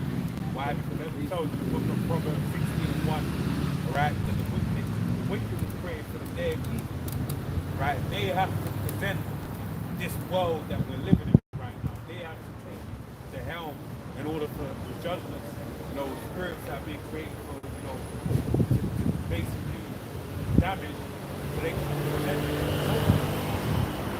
Okay? So the point being, if you go against them, right, even though it may be a right thing to do in the sense that these people are upholding, doing wickedness, they're allowing people to get this, to get that. All right, that's cool. But then at the same time, every bar gave them license. Right? So if you go against that, you're going against the kind of every bar. So you actually, in turn, even though you're fighting against the heavenly side, you're actually fighting against the heavenly bar. So read on to verse 3. For rulers are not a terror, but works, but to evil. Wilt thou then not be afraid of the power? Do that which is good, and thou shalt have praise of the same. Right? So we have to do what is good. So what's quite funny about what's doing good is actually coming out here and condemning these people is good in the eyes of the Heavenly Father. So that's ordained, but that's part of the same way they've been ordained to prevent wickedness upon the earth. We've been ordained to prevent righteousness on the earth. And guess what? The way the world is, it's lent itself whereby we can do this. Right? And as the prophecy said in the book of Solomon, that we stand up with great boldness. Right? Part that's standing before the powers that be, showing that, look, we're here. You might want to stand with the right, let me read on. So it says, verse 4, for he is the minister of the Most High, to thee good. For if thou do that which is evil, be afraid. For he beareth not the sword in vain. Right, because he basically bears not the sword in vain. This man has a sword for children. Right, that's the reality. Right? Slaying them judging from the earth. And that was his blessing as well. So it was given to him intentionally. And even with the blessing was a certain way to operate with it. Right. For he is the minister of the Most High, a revenger to execute wrath upon him that doeth evil. Wherefore ye must needs be subject, not only for wrath, but also for conscience sake. For this cause pay ye tribute also. So pay your taxes. It says about, I can, evade taxes. Alright, you come into this world aware of who you are and everything, but guess what? You're still subject to the powers that be. You have to perform your duties as a citizen to the Roman Empire. Alright? Go ahead, bro. And it's in Matthew chapter 22, and I'll start from verse 18, verse 17. Tell us therefore, what thinkest thou? Is it lawful to give tribute unto Caesar or not? But Yahushua perceived their wickedness and said, why tempt ye me, ye hypocrites? Shew me the tribute money. And they brought unto him a penny. And he saith unto them, whose is the image and the superscription? And they said unto him, Caesar's. Then saith he unto them, render therefore unto Caesar the things which are Caesar's, and unto the Most High the things which are the Most High.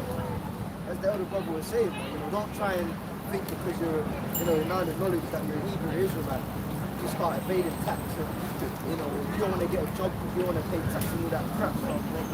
Yeah, you know what I mean? Like, Or robbing the East we're here, so, we have to, even the scripture says that, man, obey them that have rule over. Just because we know of what's to come doesn't mean we're in that very moment right now. We're still subject to the higher powers. Even Yahushua acknowledged that, man. With Pilate was chatting crud. I can kill you. He said you would have no power over you except you were given above. So we're in the knowledge that these Edomites got the power over us because the Most High would have it so full now. So whilst that's the game right now, you just gotta go with it. Pay your taxes, work your job. But your power is that we can come out and stand in great boldness in the face of them. such have afflicted us. Right, this is our power. Right now we're in our power. Where two or three are gathered in his name, there I am in the midst. This is where our power is at. Right, so let me read on. It says, verse 5, wherefore you must needs be subject, not only for wrath, but also for question's sake. For this cause they contribute also, for they are the Most High ministers, attending continually upon these very things. Render therefore to all their due, tribute to whom tribute is due, custom to whom custom, fear to whom fear, honor to whom honor. Owe no man anything, but to love one another. For he that loveth another hath fulfilled the law. So that's how we go to rule as we go. Right? Love the Most High, love your brothers, love yourself. Right? Ultimately, our power is in you what? Right? You can subject to this man. Right? Yes, he has power over us. Yes, the Holy Name, Father, allows us. So, he's going to tell us come down here and be so consistent in the spirit. Right? Even if it is cursing out Esau and saying, yo, this man's a devil, a demon, right? And letting it be known. Guess what? That's part of the program. Don't you stay and come out here and say, yeah, you're red because you got no melanin. That's why you get sunburned. It may sound offensive, but guess what? It's the truth. It's in the Bible. We can break those things down and show you. Someone made me, I've been in court. I had a court case where I didn't, guy was a homosexual, and he basically was saying I said some things about him as far as his sexuality. And guess what happened? What happened was I got off, right? And even when I made this, yeah, what you got to say? I said I was trying to bring it. I go out on the street and I'm about, showing the godly way of living, about it being a homosexual godly. Right? Brings you around things like every time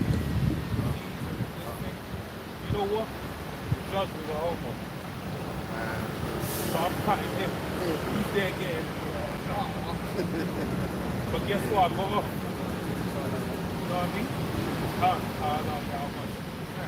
So that shows you that that's in the Bible. And I'll go to statistics. I go up statistics when I'm saying.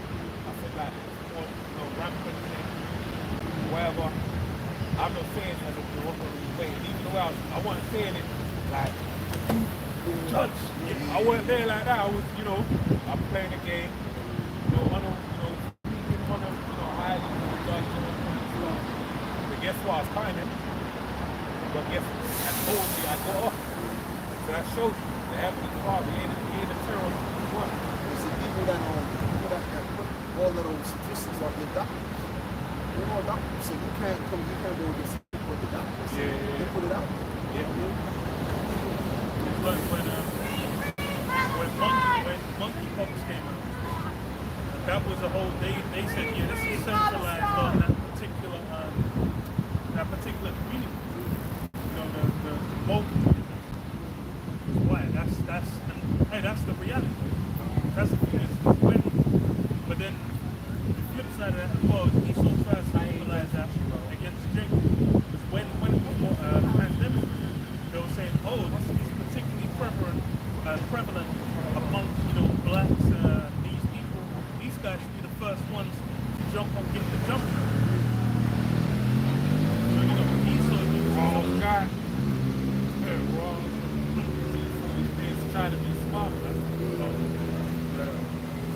But that's Esau uses those, being on ignorant sayings and lies. Sometimes. I got Wisdom of Solomon 5:2 says, when they see it, they shall be troubled with terrible fear, and shall be amazed at the strangeness of his salvation, so far beyond all that they look for. And yeah, that's the other aspect is how we're going to be saved out of this. Is something beyond what people can expect. But really, all aspects of this word are beyond like what the see. If they see the black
when the Pentagon was coming out with the report saying, yeah, we've seen hella, we don't know what's going on. Then people are like, oh shit, then it's real. Then they're just like, oh damn, what we gonna do? But then what? It's a terror to average job.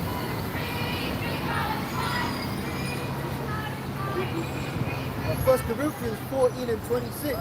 How is it then, brethren, when you come together, every one of you have a psalm, have a doctrine, have a tongue, have a revelation, have an interpretation, that all things be done unto edifying. Yeah, unto edification. But that's the thing, it's a big aspect of the word. A lot of people engage with it just for entertainment. And that's how a lot of what social media is. It's just entertainment. You might have documentaries, you have informative things, but most people are just engaging. They want to see a funny video. They want to see like, oh, okay, some people got beef. Or, oh, this guy said something offensive and then blah, blah, there was a back and forth. But then what? The reality of what we're doing is to edification. This was what he said. This is 1 Corinthians 2 and verse 14, because you were saying that most people won't be able to actually discern what you're doing. This reads, but the natural man receives not the things of the Spirit of the Most High, for they are foolishness unto him, and neither can he know them, because they are spiritually discerned.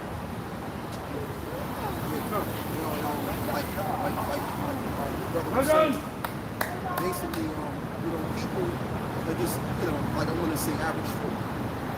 You know what I mean? Like, they see what we're doing, and it's like the rules will over their head. You know what I mean? So that's why, as we always say, our apostles, this thing is really for the elect. Because the elect, they're going to grasp what we're actually doing. You know what I mean? And, first it's going to be like a gradual build-up to things with the elect, but they're going to see the purpose of what we do. With the average folk, we're not going to get this. We're not going to see what's going on. You know? There's another one. Back in Wisdom of Solomon, it says, verse 5 and 3, and they repenting and groaning for anguish of spirit shall say within themselves, this was he whom we had sometimes in derision and a proverb of reproach.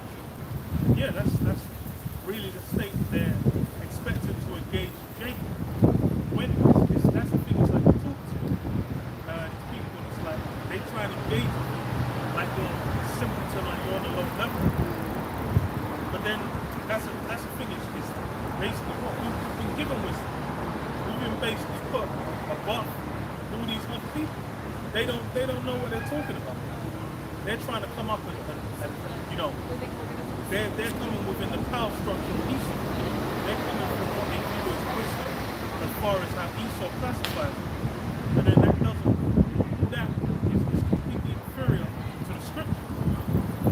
That's even in the book. It's imagine Esau. You go back every 20 years, you go back to Esau, whatever they were talking about as some kind of prevalent thing. That's something they're going to find out, that didn't work any way before that worked. Actually, was completely different. You go 20 years prior to that, it's going to be the same thing. 20 years prior to that, it's going to be the same thing. But then they're going to try and come against you like, oh, they've got some ultimate wisdom. But that's the reality. The truth is the truth. Well, this Deuteronomy 28, 36 and 37. The Lord Yahweh shall bring thee, and thy king which thou shalt set over thee, unto a nation which neither thou nor thy fathers have known, and there shalt thou serve other gods, wood and stone, and thou shalt become an astonishment, a proverb, and a byword among all nations, whether the Lord Yahweh shall be. Yeah, they're looking at Jake, they're just thinking like, oh, this is just a nigga. And that's really the mindset. And that's something you can see as well when you with all these riots that have been happening. You go online, it's like Twitter's a good resource to kind of see how people really feel. People will be on there with their workplace, their full face to face, just saying what they're saying with their full chest. And then that's like what we're saying. You got Jake out here, they're trying to still seek love for the evil. But then they're making it plain, look, we're not fans. We don't around. And that's the real. But then that's a dynamic that's been set up for the group between Jacob and Esau anyway. The whole point is that's how we're meant to be. Oil and water, we're not meant to mix. When you go into Wisdom of Solomon 2, it says, what is clean contrary to our doing. Our way is grievous onto Esau, which is why he doesn't want to, mess with us. It's burdensome to him, the same as he is to us. I don't kind of feel like brother, right? Like the scripture says on, what is it, on evil, good is set against evil. So Esau has that spirit where he can't help but be evil. He understood, like, even though we're not doing the right thing, most of us, but the elect put the right thing. So therefore, naturally, overall, you're gonna have that balance. You're gonna have that good and that evil. That's gonna be happening. So we're not supposed to get along. These jakes have been taught to believe under the system that we all gotta get along, and we all, like the brother saying, we all eat the same blood, all of that stuff, man. That's not reality. Reality is that we have two opposing forces.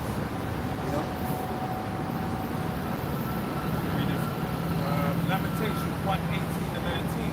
The Lord Yahweh is righteous, for I have rebelled against his commandment. Here, I pray you, all people, not all people, but the children of Israel, all people is speaking about. And behold my sorrow, my virgins and my young men are gone into captivity. I called for my lovers, but they deceived me. My priests and my elders gave up the ghost in the city, while they seek their meat to relieve their souls. So the point being is the lovers, man. These people that with you, Israel was up at a certain point, so everyone knew regarded them. But what Jake got wrong was that, it's like niggas today, man. If you got money in your money, you kind of got some motion, people gonna tell you kind words, gonna be with you, because they're trying to get the crumbs that fall off the table. They want to get a little bit of what you got, guys, right? So they'll roll you from home. But guess what? When we hit hard times or hard waters, they're not riding the course with you. They're jumping ship, and they're saying, "Let me look for safer waters, calmer seas." And that's what happened with Israel back then. Nobody went to captivity. That's when Israel showed the wall, or they even showed their horns and their teeth. They basically showed them that, look, don't fuck you. Like you, right? We never liked you, but we were just tolerating you for the moment. But now that you're going down, we'll be there to kick you. It's like the guy that Jake was going to rush. The little Jake with a hat. And then if you watch the people doing stuff, it's like the moment he look eye contact with him, they down. But then they see he ain't looking. And then they're just like standing around there doing it. That's what. See, you niggas don't think, man. That's their nature on display. They're showing you who they are, man. This shit to me, like personally, just from life experience, I know from young. These little, I've been around. I grew up in one of them type of areas. So if I'm gonna go up and man, jump and chat. Then they talk about how it's bad to us. Like we used to be rushed, race wars, like the blacks versus Asians and everyone. Just do it free fall. But these fucking Edomites, I was chatting to one, I thought I was talking forward, just left the yard. It's like, but the black guys rushing. I was like, oh shit, the niggas, Is that what? So I knew from there. I said, alright, cool. I'm in your house or whatever. But I know how you're talking about, man. So I've seen it all. And he's a man that, you smell like coca bar. Like, listen, man, know the type of use. I know they'll be cool with you, everything, but let it get to that kind of temperature, they're showing that, they're involved. They're not backing out and saying, nah. If anything, what they will say to you is, you're alright. Because in their mind, you're a passable palatable being. You're like someone, he's a dark one, but he's alright. He's dark, but he's alright. Yeah, I can tolerate it. He ain't gonna wear whereby he don't make me feel like, you know, yeah, that's it. The quick one on Go that ahead, point, bro. yeah. Sirach chapter 6 verse 7, if thou wouldest get a friend, prove him first, and be not hasty to credit him. For some man is a friend for his own occasion, and will not abide in the day of thy trouble. Yeah, that's the real trial, the real test. When it's a time of trouble. And that's the thing, it's like, especially in the Western world, there's very like with America, Western Europe chiefly, there's very few times where it's that kind of intensity to even be tried. When you go to like Eastern Europe, when you go to Africa, different parts of Asia, you're gonna have more upheavals. Like now you got what is it? I think Sri Lanka had like a fucking the government run out, was it Bangladesh? I think it was Bangladesh. Yeah, They ran out the PM, the president. So then it's and so there you kind of get those wild scenarios, and there's like those videos of them guys just up in the house eating the food, eating the drink, like just having a good time. So there's kind of been tried, but over here it's kind of been where the state of law and order has been maintained to a degree where people haven't been able to let loose. But then when you get into that situation, a good example is Ukraine. I remember Ukraine when they had the videos, there was like the youths over there, they were trying to get out. And yeah, the Nigerians over there, they were trying to get out, but then they weren't even like, they were like, nah. They let a bunch of white Ukrainians through. Then afterwards, it was like they kind of let them through. And people saying like, oh, why are they being like this, blah, blah, blah.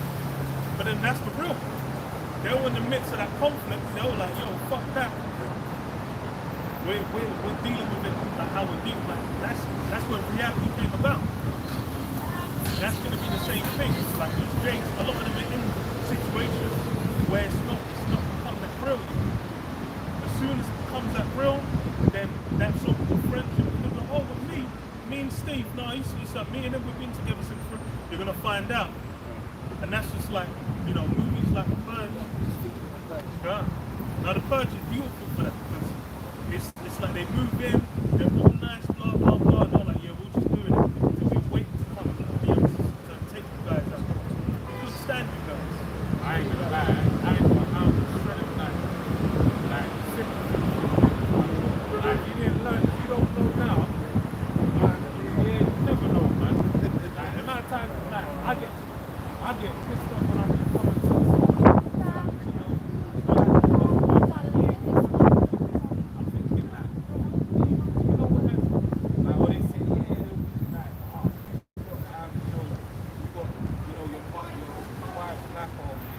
listen, the slave masters had men when because I always think about it. Now, if I slayed a man and I never liked him, and I'd be like, I don't even want to breed his daughter. I just have a look up to her in the bed and just go round and like, that's like a war mindset. Like a lot of people can't understand that. That's how when it's wartime, that's where the mind goes to. That's it. Like it's kill or be killed, and then it's like everything moves down to primitive, primal form of emotion. Right? Yeah, that was coming out in Ukraine and that was coming out in Palestine as well. They were saying there was hell break burned out because they were saying the Russians were raping up Ukrainian women, and then there was recently there was like riots over a bunch of Palestinian prisoners getting raped up as well. Now that's the thing is the reality is that comes out. We live it. The thing with what Esau's trying to do in modern times is pretend all of those ancient instincts have now been like baked out of people. We deceive you, Yeah. because that's his job. He's a deceiver. And a lot of people that fell for his deception. But again, like you said, you know, 2 Corinthians 11:2, we are not ignorant of Satan's devices.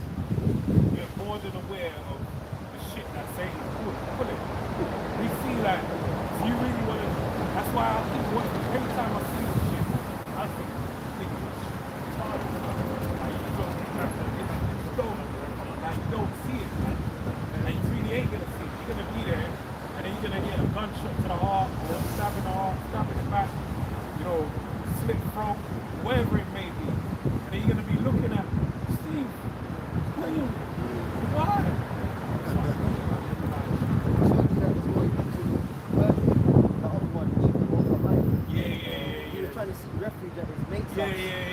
guy came out with a Yeah, gun. with a gun, He's like, don't take one more step. Yeah. And he was like, it's me. That is me spirit. Ain't gonna work in that name. You should know, like it's a whole different. But you know what? And this goes back to what I said earlier about when we heard these words, we saw it. We've seen the destruction. Everything that we're seeing, everything we're seeing, we believe it. So when we read about it, our minds eye open and we're able to see, oh, if she's coming, yeah, I can see how they make everyone take that chick. I can see how they can make everyone, they're fighting over bread and chips. I can see all this shit. So when we're hearing about different things happening now, we're just thinking, yeah, that's it. It's gonna happen. That was part, like, they ain't gonna be, like, I ain't gonna be sitting there thinking, yeah, he's one of my brethren I could lie on. There's certain, obviously, none of the time, they have friends of the world, friends of the prophets or whatnot, that make such things. But I'm thinking, no, I know I ain't gonna be able to go to my next door neighbor, no hi, like conversation, yeah, let me hold up for your house. I don't know where you get up to there. Chopping up dead bodies. Yeah, he could be a serial killer. Fucking Jeffrey Dahmer, I fucking, fucking acid, containers in his house. Breaking down his own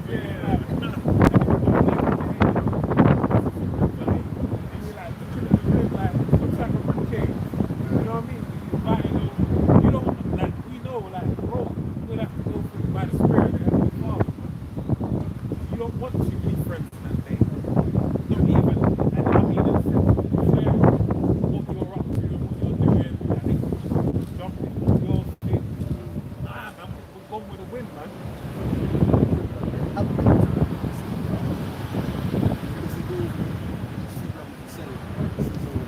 And the prosperity of a man's enemy such like verse 10. Never trust thine enemy, for like as iron rusted. Oh no, I think it's Sirach 12 and verse 10. Never trust thine enemy, Sirach chapter 12 verse 10. Never trust thine enemy, for like as iron rusted, so is his wickedness. And though he humble himself and go fashion, yet he take good heed in prayer of him, and thou shalt be unto him as if thou hadst mighty wickedness. His brothers were saying earlier before us that we have the friends in the world, and stuff like that. Stuff they may be cool with you because everything's stupid economy is right. But let the economy collapse like it's gonna collapse. And everybody's gonna, go back to their primitive state. Everybody's gonna go back to their own race. They're gonna be looking at you like you're an outsider when on all races. You know what I mean? So, the enemy is gonna basically expose himself. That's on a low level, like, driving a car, parking on the road, it's fucking London, bro. You got neighbors getting it in because someone else has decided parking. Knowing full well that both of you are gonna pull off to one morning and come back to round two. Yeah. But that just shows you that hostility, that spirit of hostility, that fake, hi, you're right. Their brother was saying, man, just because you come out of your house and say hello to your neighbor, that don't mean fuck all in the day of their son. We're talking about that vision, right? This is Habakkuk chapter 2 and 3. For the vision is yet for an appointed time, but the end it shall speak and not lie. Though it tarries, wait for it, because it will surely come, it will not tarry. Yeah, vision as well. That's the thing. It's weird. As far as for us, we're living within a mindset of these things are going to come to pass.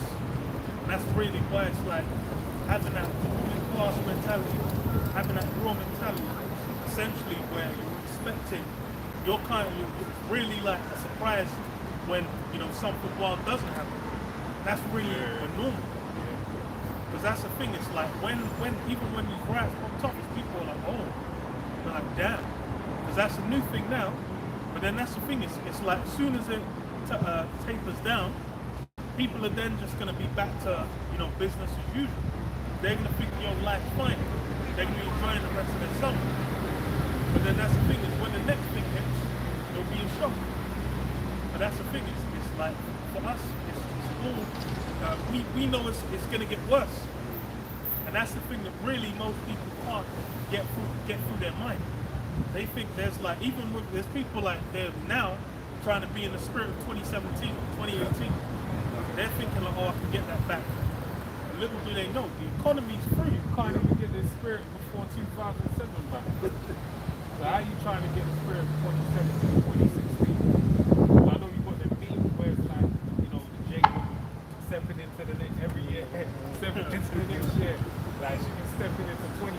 They stopped doing that after COVID hit. They had to stepping back to 2019. I need to bring that back.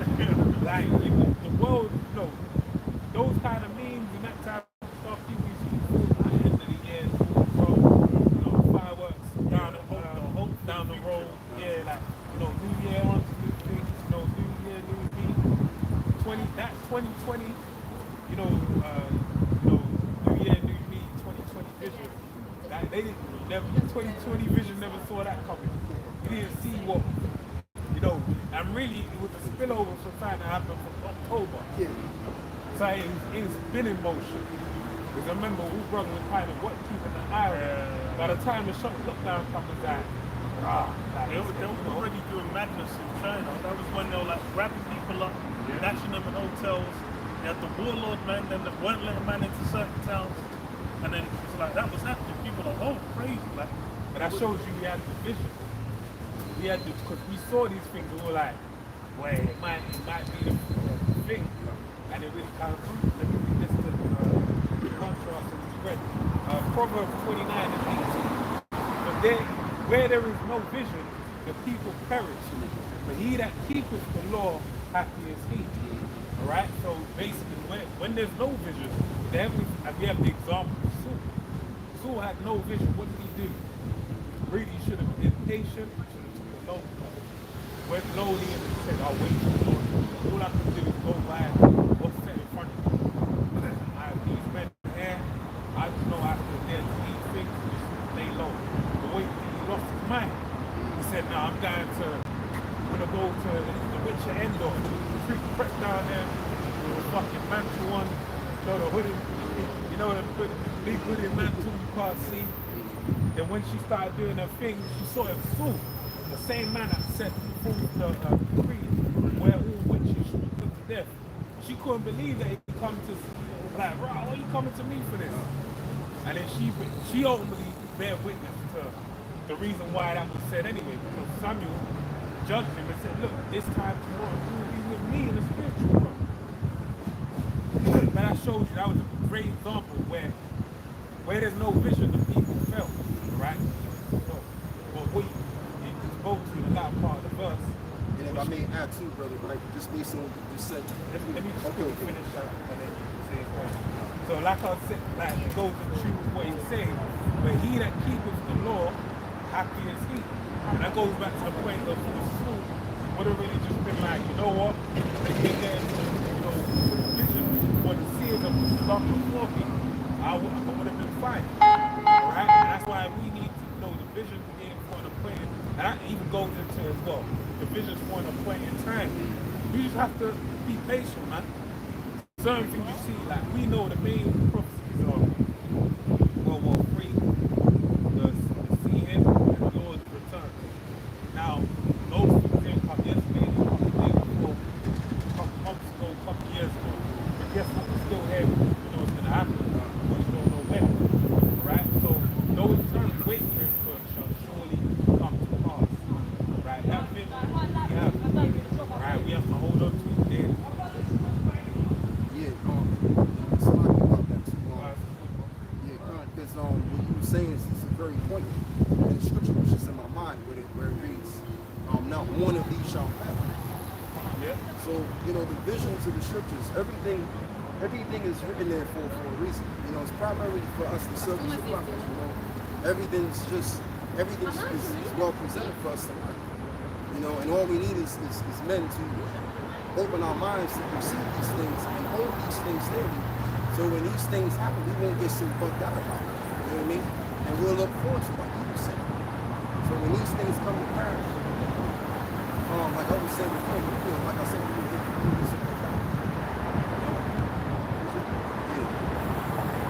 Second Ezra chapter 15 and 1.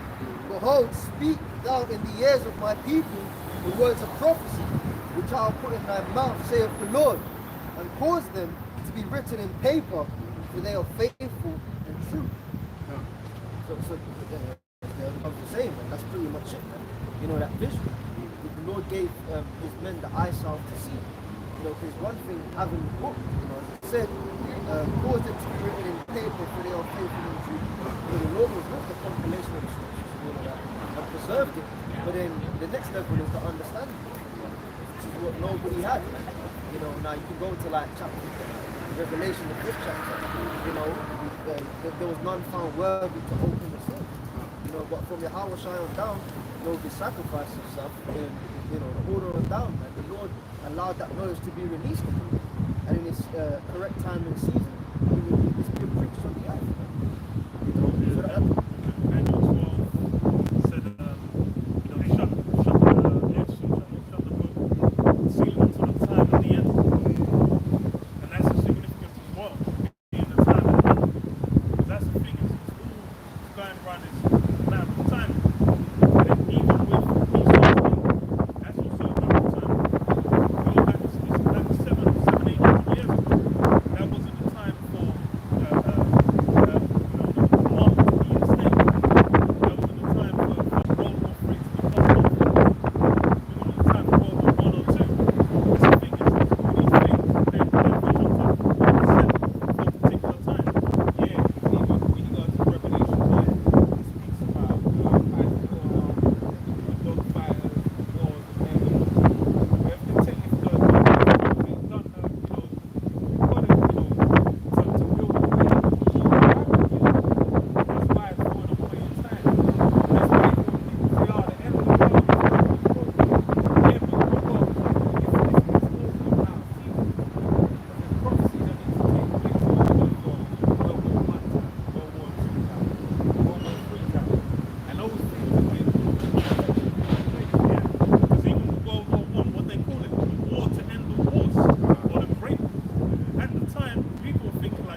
never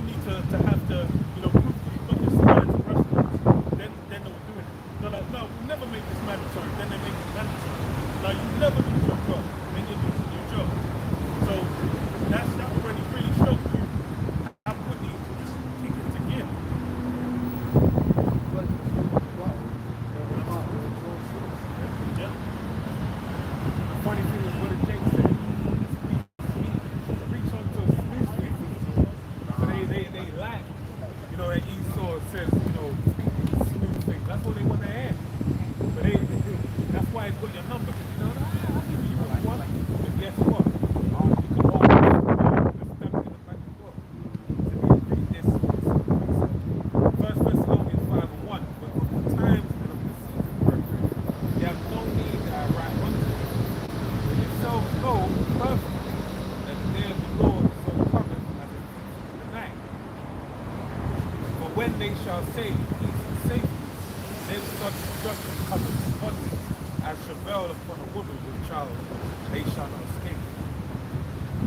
Those people were, I remember the start of the pandemic when it kicked off, bro, you were going in Tesco, bro, there was no longer getting any pasta or rice or any of the dry goods. You go in there and the thing was empty. And you would see that like two people coming down just like picking up the last thing, the tin tuna, you can none of that, the tin fish, it's done out on the surf. Lots of people were there like fishing, shopping like it was the end of the world. And that's the thing, it's like people have done everything in their power to forget those times. And when you deal with 78 people, you look up to the lead of all of Jerusalem or Judea, there was many, if you look up the secular issues, there was many revolts, rioting, right, that led up to 70 AD, event of 70 AD. So there would have been moments where people would have said, no, this is it. But then it cooled off, carried on. But then it happened again. Over to the time when it really happened. So all these things that happen, they're key stones or key pivotal moments now that are going to lead up toward the end. Right? They all have the rhyme and reason to the events unfold. Same with that 70. Yeah. That's what I was thinking of. Yeah. That's what I remember there was, there was, Good 9 years. yeah. On and off. Yeah. And I can see a good example of that in the modern days.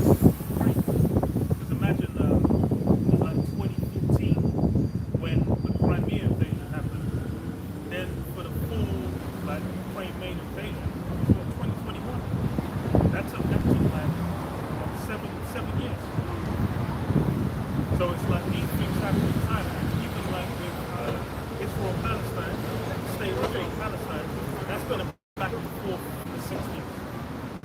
Like that's been like when it first kicked off, it was like the British military was involved with like the occupation of it.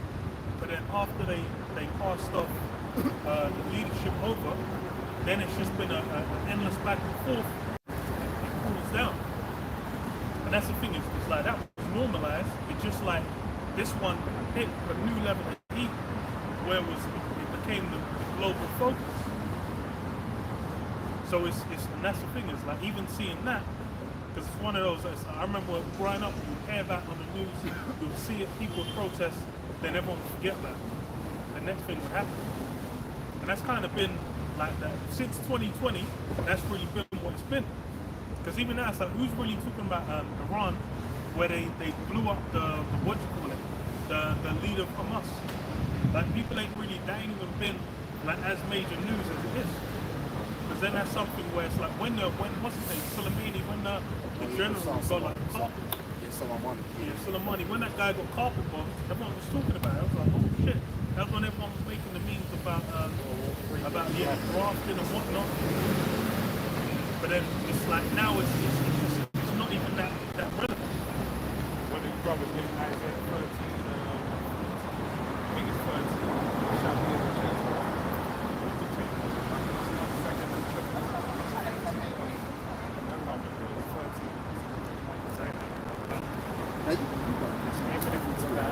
Isaiah chapter 13 verse 14.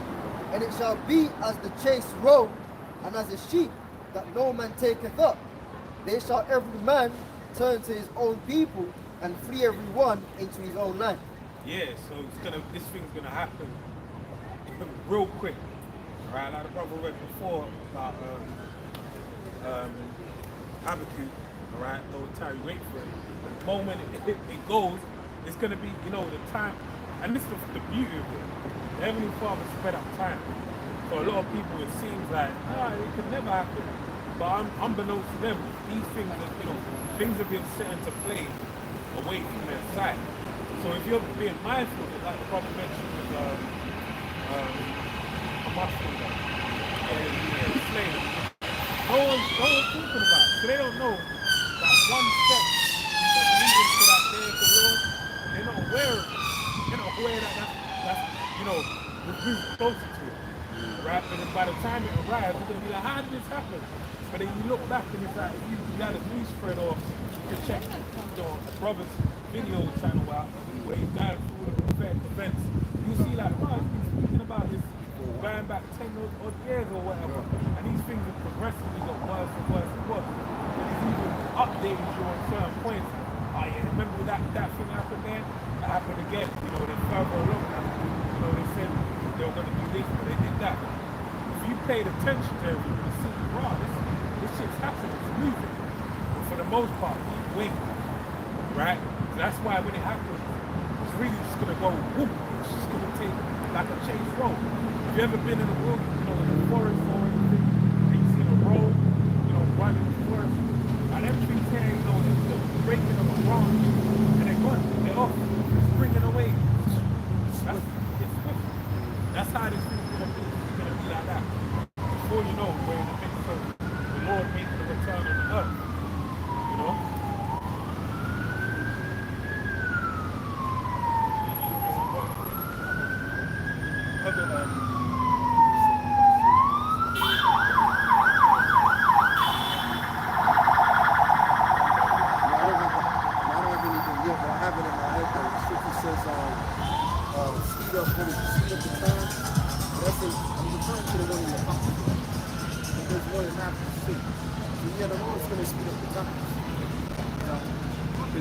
Think of it as, yeah, that's the way it goes.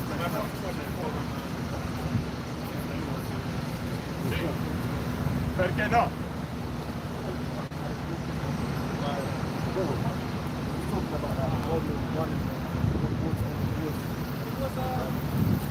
Isaiah 9 and 5. Isaiah 9 and 5, for every battle of the warrior is with confused noise and garments rolled in blood, but it shall be burning in the fire. Yeah. Because even with that burning of fire as well, it's when you're dealing with, because imagine even when World War I was on the sea, having like the flying machines, having artilleries, those things were seen as like hell on earth. But then imagine there was like, what happened with the end of World War II? You had the bombs dropped to where it was, the level of destruction was, it wiped out 2 cities. And then Japan, which is like, them men were committing suicide in their planes rather than surrender. Like them men were just, it was unconditional surrender. So that was a level of destruction to where they were like, we're toast, we're done. But then what we're going to see at the end of America is going to be even beyond that. When you go to the hydrogen bomb, that's an even greater level of destruction.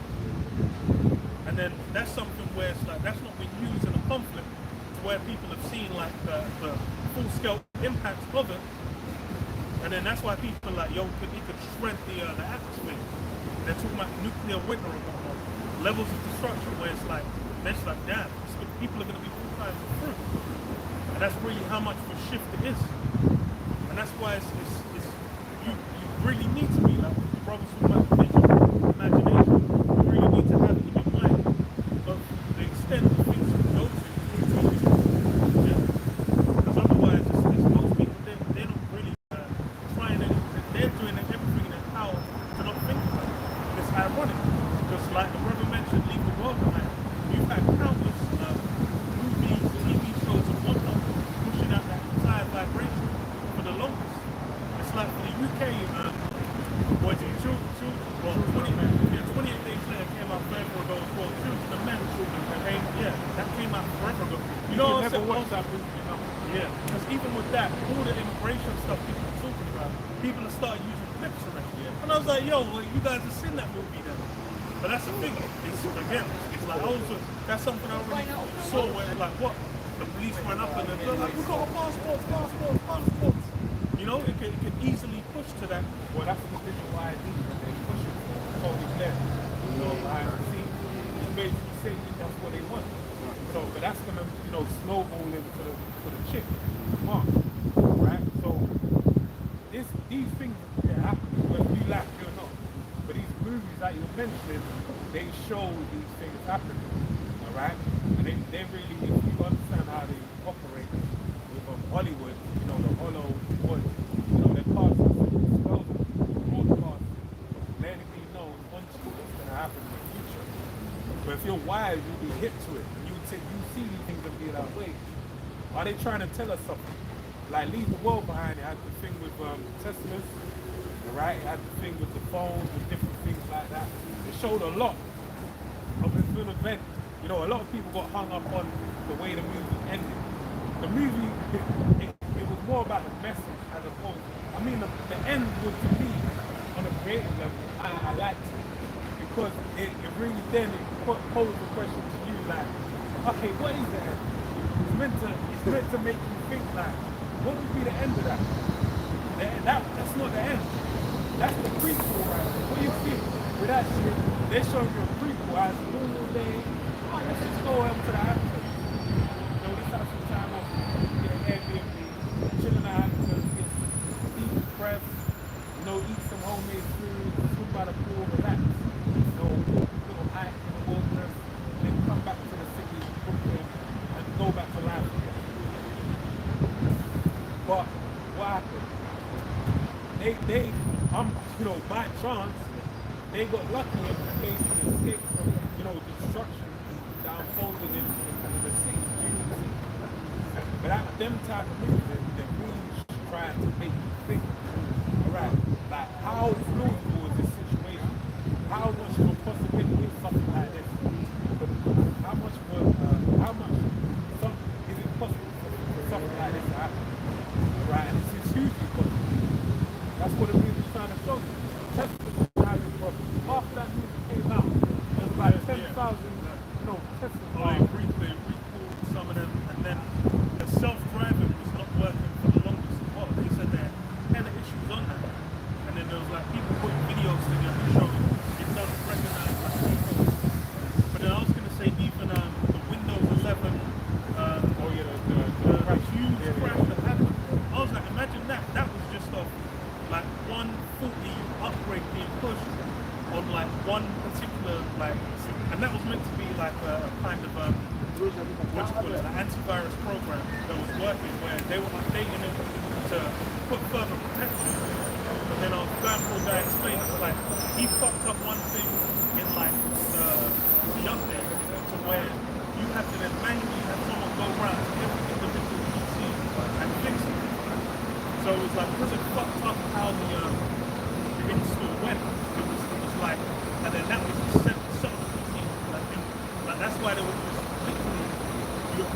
way to either someone had to manually bypass it, or you had to have a person see. So fuck, and I was like, imagine, that's like one simple thing on a simple thing. And then it was like planes, planes went in, like fucking hospitals won't work. Like, I was like, imagine like that widespread. And that's why I can imagine it's like the true meaning of it is really lost on people on how the fullness of how that can impact this. But then it's wise, because they're not looking at things, they're just thinking like, oh wow, that was crazy. And then there's sort of clips of like people just there at work when they to do the work. It's like, wow, they got 3 days work, that's so cool. But then they don't realise like that's how people operate. Yeah, I don't have to do it.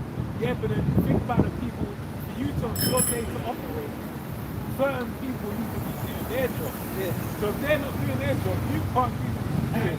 Then you're going somewhere like, oh, I can't use the train on. Yeah, the thing is that until the mainframe, oh, why is the traffic light working? So the guy ain't got no job to do, he ain't got no work to do. And they don't register how everyone. Cascade effect. Yeah, cascade. It just keeps going, it impacts every ripple effect. That's the thing, it's because it was something where they can kind of circumvent it, even though someone had to go manually, it's like they can then like deal with it in a decent amount of time, but then let it be a great issue. Or the thing with Leave the World Behind was it was multiple things at once. Because imagine you have that, but and it was like it was a tactile, because G broke it down how it was tactile. Because he broke it down at the end after the thing happened with his guy. He said like, yo, this is a bit by bit breakdown. He said like, this is them taking away the powers of the system bit by bit. But that he said. Now with that, because yeah, that's the thing. It's all, as a brother said, piece by piece, and it's like that's what people can't visualize. They can't think, what if you're in the mixing hall, and then on top of that they're like, oh, we're gonna do a trial, and on top of that you lose access to the internet and communication, and then on top of that you also have all these systems shutting down. On top of that you can't get you have to rely on a backup generator, like the mains has gone down. And on top of that, you can't go out and get food. You've got a limited supply of petrol, whatever left. And all these things, is when you combine them, that's when it gets fucked.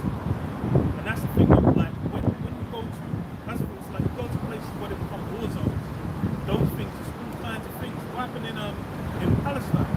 When they started the invasion, they cut the electricity off, they cut the water off. The average person was fucked. Then, whilst, imagine there's no electricity, no water, you might be like, okay, I've got X amount of charge on my phone. Then fucking bombs start dropping. Then you're like, yo, I can't even get a top thingy. Your phone dies. Then what? Then you're just fucking out of the sticks. I remember we're more reliant on our phones as well. We have to get subscriptions for the close out as well. Or, you know, we're speaking of edification and the lesson. But, you know, most of the time, you know, we don't have things like the vital phone numbers that you have Memorized. You don't have them memorized. Or even like, you might have, you know, like, you used to play out when you was a kid. You know, if you go look for your person or your boy, they're not there, they're here. They're not here. There's like a plan or Process of elimination. Process, that's the word I'm looking for. Process of elimination. Like, go here, they're not here. They're here. They're not nowhere. No one, you know, then I don't know it. It's going on holiday. Yeah, it's like, yeah. But usually you're going to find them through that process. But today, do we have a process of elimination? We don't. It's like, if I call you, if I don't go through, I don't get through to you. That's it, yeah. Like, because everyone's got their phone in there. But in that day when this thing happened, you're just going to be like, bro, where can they be? They're not at the house, at work. It's like, I don't really know you like that, but you really know the person, you know? Well, you know what happened with IT was a brief. That was a brief. You know, that was like a brief trial and error to show that could very well happen. People were trying to go to a different country. They had to sit down. You know, because they couldn't get on the plane. Yeah. And that was like a little situation there. And even with this plane crash yesterday. Oh yeah. Who's to say that wasn't? I don't know the details, but it's up to mine. Who's to know? You know, to say that ain't some kind of incident or some kind of thing that happened. You know what I mean? Revelation 12:12. Therefore rejoice, ye heavens, and ye that dwell in them. Woe to the inhabitants of the earth and of the sea, for the devil is come down unto you, having great wrath, because he knoweth that he hath but a short time. And yeah, like the brother mentioned, it's like with that crash yesterday, because the speed, I remember I saw like the crash, I saw the first notification, it said there's been a crash. I was like, okay, so I was like, what's the extent of this? Then they said like, oh, we don't know how many people on the plane, so it's up to 63 people on the plane, so none of them. So I was like, God, I was like, yo, what even happened there? The way this is being recorded, I was like, is that international plane? Was there some dignitaries on it? There could be something to it. But then that's the kind of the speed of which things are happening. Where it's like, when you care about something, because like with this, like we're talking about the Windows 11 thing, where that just impacted everyone their whole day. You've had multiple times like dropouts of like different mobile phone networks where you lose access to the internet for X amount of hours of a day. And then people are just all kinds of fucked. Imagine that could be a day where you might have decided, I'm going to go on holiday somewhere, or I'm going to be overseas, I'm going to be in some particular situation where you're relying on that. Then you don't have it, you're fucked. You could be out in the sticks, lost. You might have gone for a walk in the wilderness and been fucked. And that's the thing is, as we're in the time where these things are coming heavy and swift,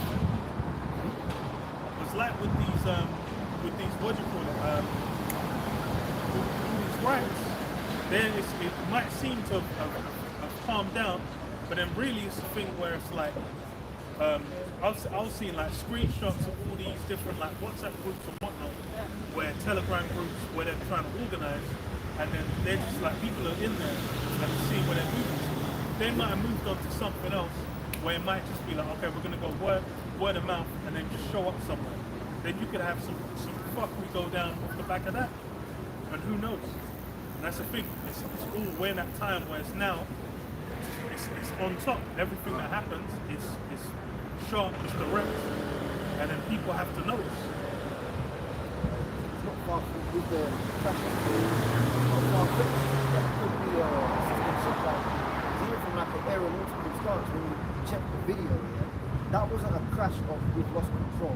That was a system shutdown. Okay. The way it was spinning out of the air, like the hydraulics was gone 100%. You know what I mean? Like, no aircraft usually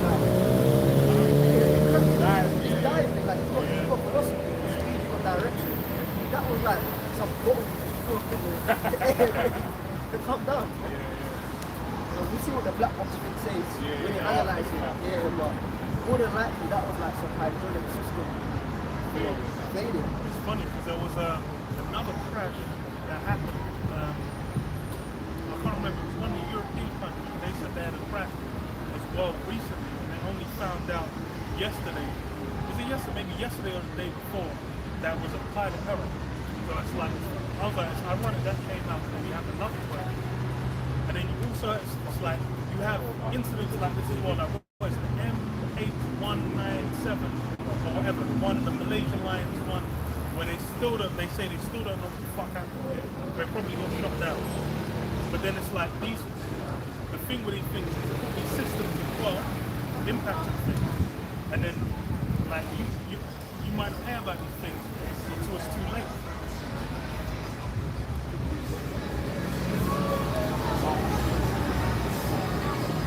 Isaiah chapter 33 and 6.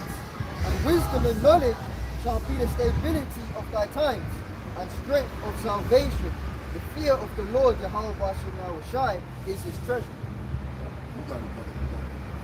Yeah, so that's pretty much it, man. You know, we're talking about these systems and like, basically, even like the IT outage the other day, he was highlighting that point. It shows how easy it is for Esau's system to be crashed. Like, he's a carnal man. He prides himself in like quantitative analysis. He's not a man of faith. He needs numbers, he needs data, and that's not to demonize numbers and data, but the point is, that's all he can trust in. So when that goes wrong, he's like... You said that. Some people do that. You know, you can't use, you know, you can't use, no, but the Lord uses numbers, man. Like the priests had numbers and data. You know, they were told the data was you gonna do this, and these are the numbers, this day, this time. Yeah. You know, but he just, like you said it right. He uses it with wickedness. That's what he's got, man. To us, numbers and data is a tool, but Trump in that is faith. He ain't got faith. He ain't got the faith element. So that's all he's got to trust in. So when that element does go wrong, he ain't got no leg to stand on. You know?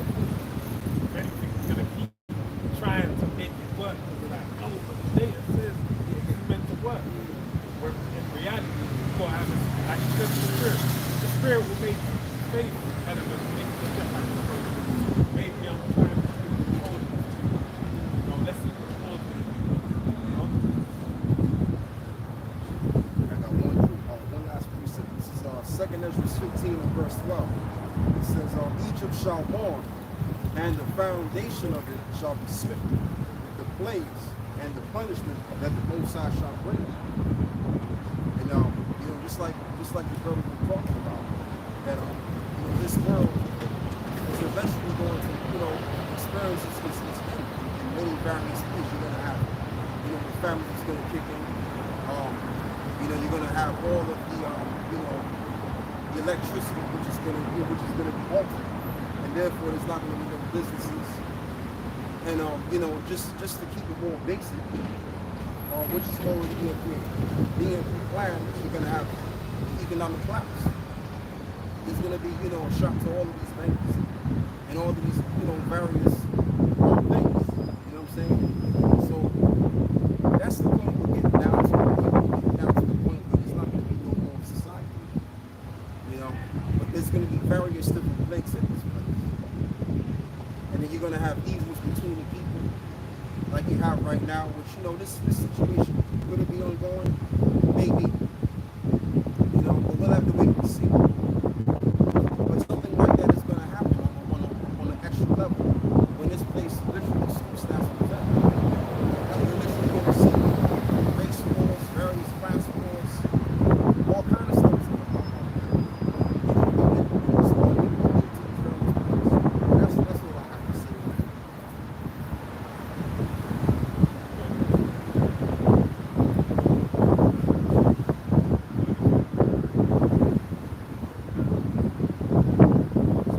So yeah, you know, say praises to Allah, double honors to the apostles and elders, son of Allah, Shalom.